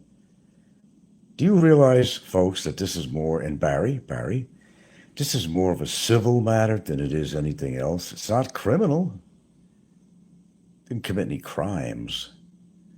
It's more of a civil matter. And that's what the immigration has to understand. It's civil, and it should have been civil if she really felt she had a problem with me. It should have been civil. Noted several times. Civil. But he thought he had one on me, and it's not over till it's over. No guarantee of anything either way. But I posed a question to him. What if things just doesn't go your way? What if? Let's see, Letty Chamon. What the fuck is that? It's a troll, I'm sure. How long have you been waiting? You're on hold. You can't leave the Philippines. That's probably Barry himself. You can't leave the Philippine system. Has you in their grasp. They're using you, Frank. You're on hold. No shit? I'll hold on as long as they hold on, you know. How's your anxiety, Frank? Knowing that you can't do anything, you can't even leave the country. Well, I had no plans on going vacation to leave the country, so what's your point? Okay. There's no point. Did I have plans of leaving the country? Did I have a vacation planned? No, not that I'm aware of. So I hope I answered your question on that. Just another day for me here. I wouldn't know where to go anyway if I wanted to leave the country on vacation, being I could. If I could, no. I don't really have any destination in mind. I haven't even explored a whole load of the Philippines yet. I can go anywhere in the Philippines. Lots of places to go and explore if I want. But no, I haven't thought of any particular country I'd like to vacation with Gilda in that she's able to go to on her passport. Oh, and by the way, Barry, I got a brand new passport. 10 years. 10 years, brand new passport. Brand new. Yours expired a long time ago. When you're ready to go, they give you a temporary passport with no return. No return. You'll never see the Philippines again. And you'll never survive in America. He said that he has a job waiting for him. Yeah, he has a job, a blow job maybe, with some street urchin, but I don't even think they'd want him. Do you ever watch a foreigner farming in the Philippines? Yeah. I did. I know who he is. I don't really watch his channel, though. Nah. He's got his own problems. They all got their own set of problems on here, it seems. But Barry, you got to understand, Barry, you're in a really bad predicament that you're not going to get out of. I know you're hoping and praying that all hell breaks loose on me. But as I said, what if that doesn't happen? What if? What if, Barry? What if? Regent says, sometimes I think it's someone else funny, but, well, I think if you hit on the icon, you could tell if it's hit or not. His profile thing or something should show up. Not all the time, but he's got some trolls that go under his name every now and then. But I know the last time he made comments was him on Ricky's show because he made some of the same sort of comments on his posting. He has a posting on his channel. He's been posting lately. Oh, he's trying to, rib me and all that stuff, but he doesn't have the ammunition to do it. I always have a good comeback with him. I don't have to come back to him at all, but I enjoy doing so. See, basically, what's your point? You're in jail, you're not going anywhere. And what if things don't work out the way you and your girlfriend wanted to? Is there any other surprises coming? I think I made some comment on that. What's going to happen if it doesn't work you and your girlfriend's way? What's going on with that? What happens after that? That's a good question. Remember that can of worms was open a long time ago.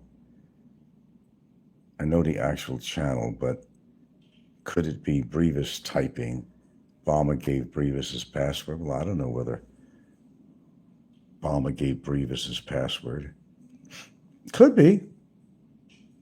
Brevis has been pretty active, so I wouldn't be surprised. It's a very good point you made there, actually, really, when I think about it. Yeah, Brevis is could possibly do that. He's done things like that before. Regent says, a lot less spelling and grammar mistakes I've noticed. Yeah. Well, at least Brevis has an education, although he's an idiot at the same time. But Barry, yeah. Look at the spelling. Unless he's using a spelling check or something. It could be Brevis. Would it surprise me? No, of course not. Not at all.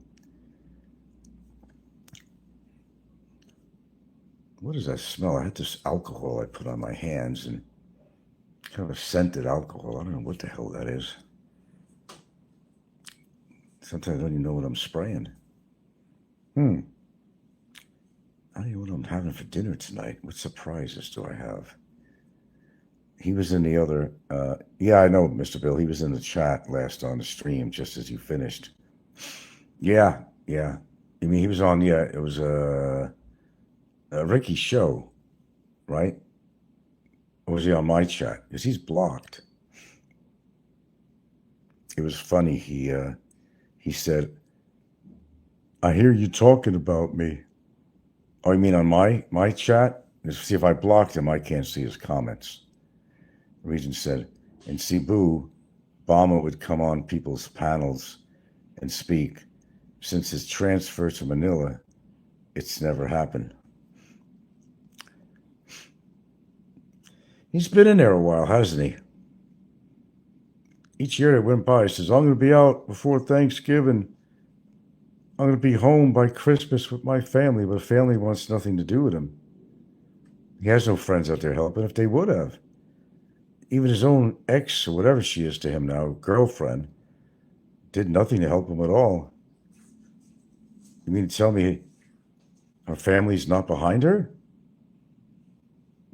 She didn't want to help they didn't want to help the girl out and raise the money to get Barry out of there. But then they probably thought and said, well, what's the purpose? If he was able to stay in the country, okay, for the sake that, that's our daughter, sister, whatever she is. If that's what she wants, we have to respect her wishes. Even though we may not approve of him, would come up with the money. Our family ain't broke, or at least her sister isn't, who lives in Manila. She's not broke, my understanding. Why did they raise the money? Because they don't want him to come back. They don't care. And they would have helped him a long time ago. Makes sense to you? Makes sense to me. He has no friends in Alabama to help him out. He has no family out there that wants to help him out. After all, shit, his ex-wife ain't going to help him out. He didn't pay no child support for how many years now? He's got that hanging over his head. He thinks that's over with. That's just beginning. I think once he does enter U.S. territory, they're going to get him right there. He'll be transferred probably to some facility in Alabama or something. Not to mention any pending bench warrants out on him. Not a good situation, man. Region 6 says Grievous might be Bomber's only friend. Now that's sad. You couldn't even trust Grievous, really, believe me. Barry couldn't even trust Grievous. Did you hear how he talked about Barry when Grievous came to my house and I had my recorder on? He said all kinds of things about Barry. Him and his girlfriend did. That Barry was crazy and mentally this and that, and yet he went to try to support Barry, not because he really likes Barry.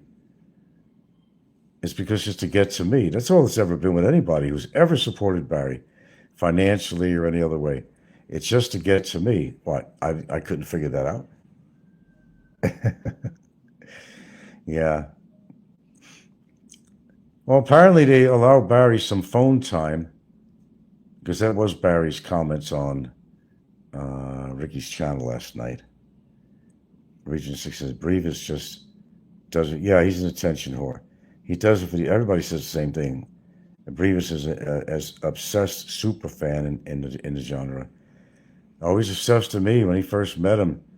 I've been a fan of you. I said the word fan. A fan of yours since you first got on YouTube.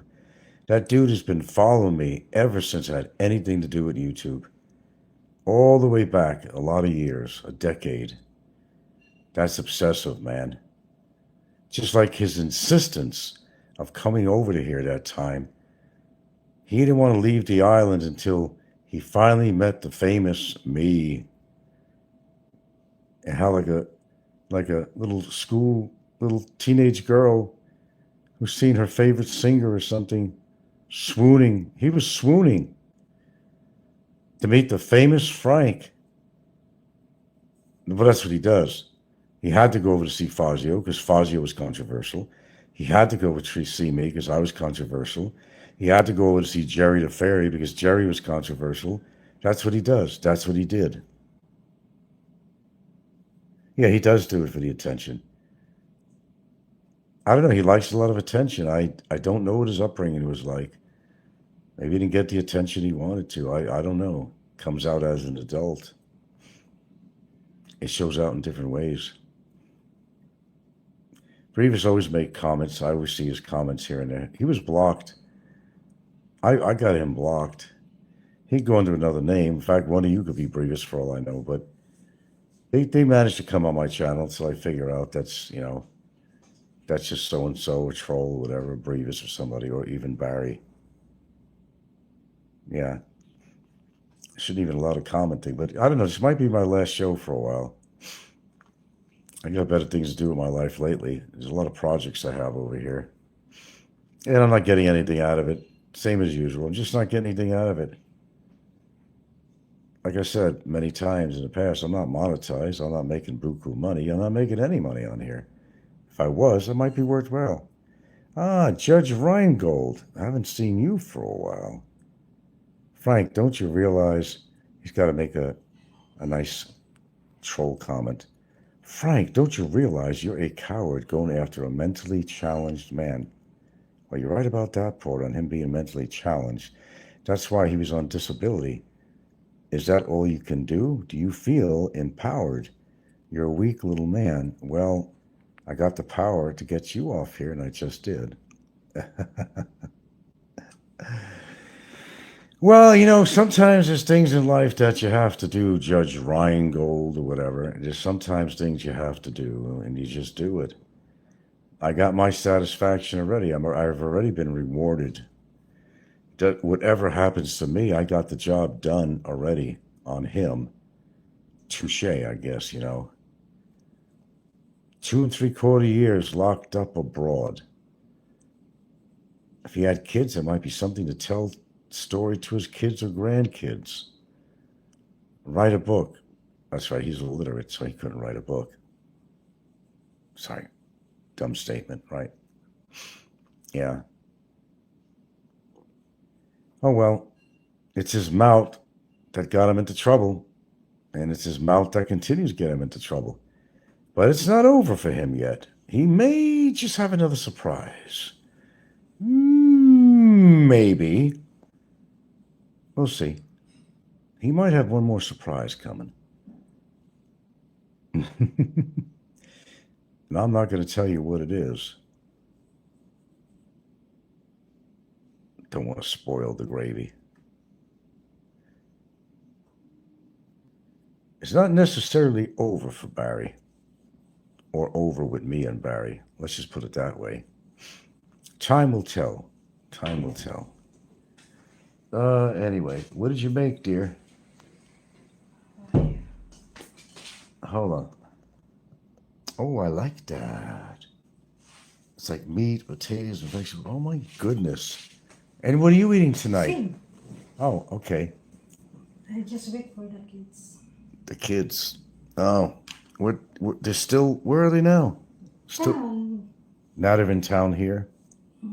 Kota. Oh. They probably ate already. No.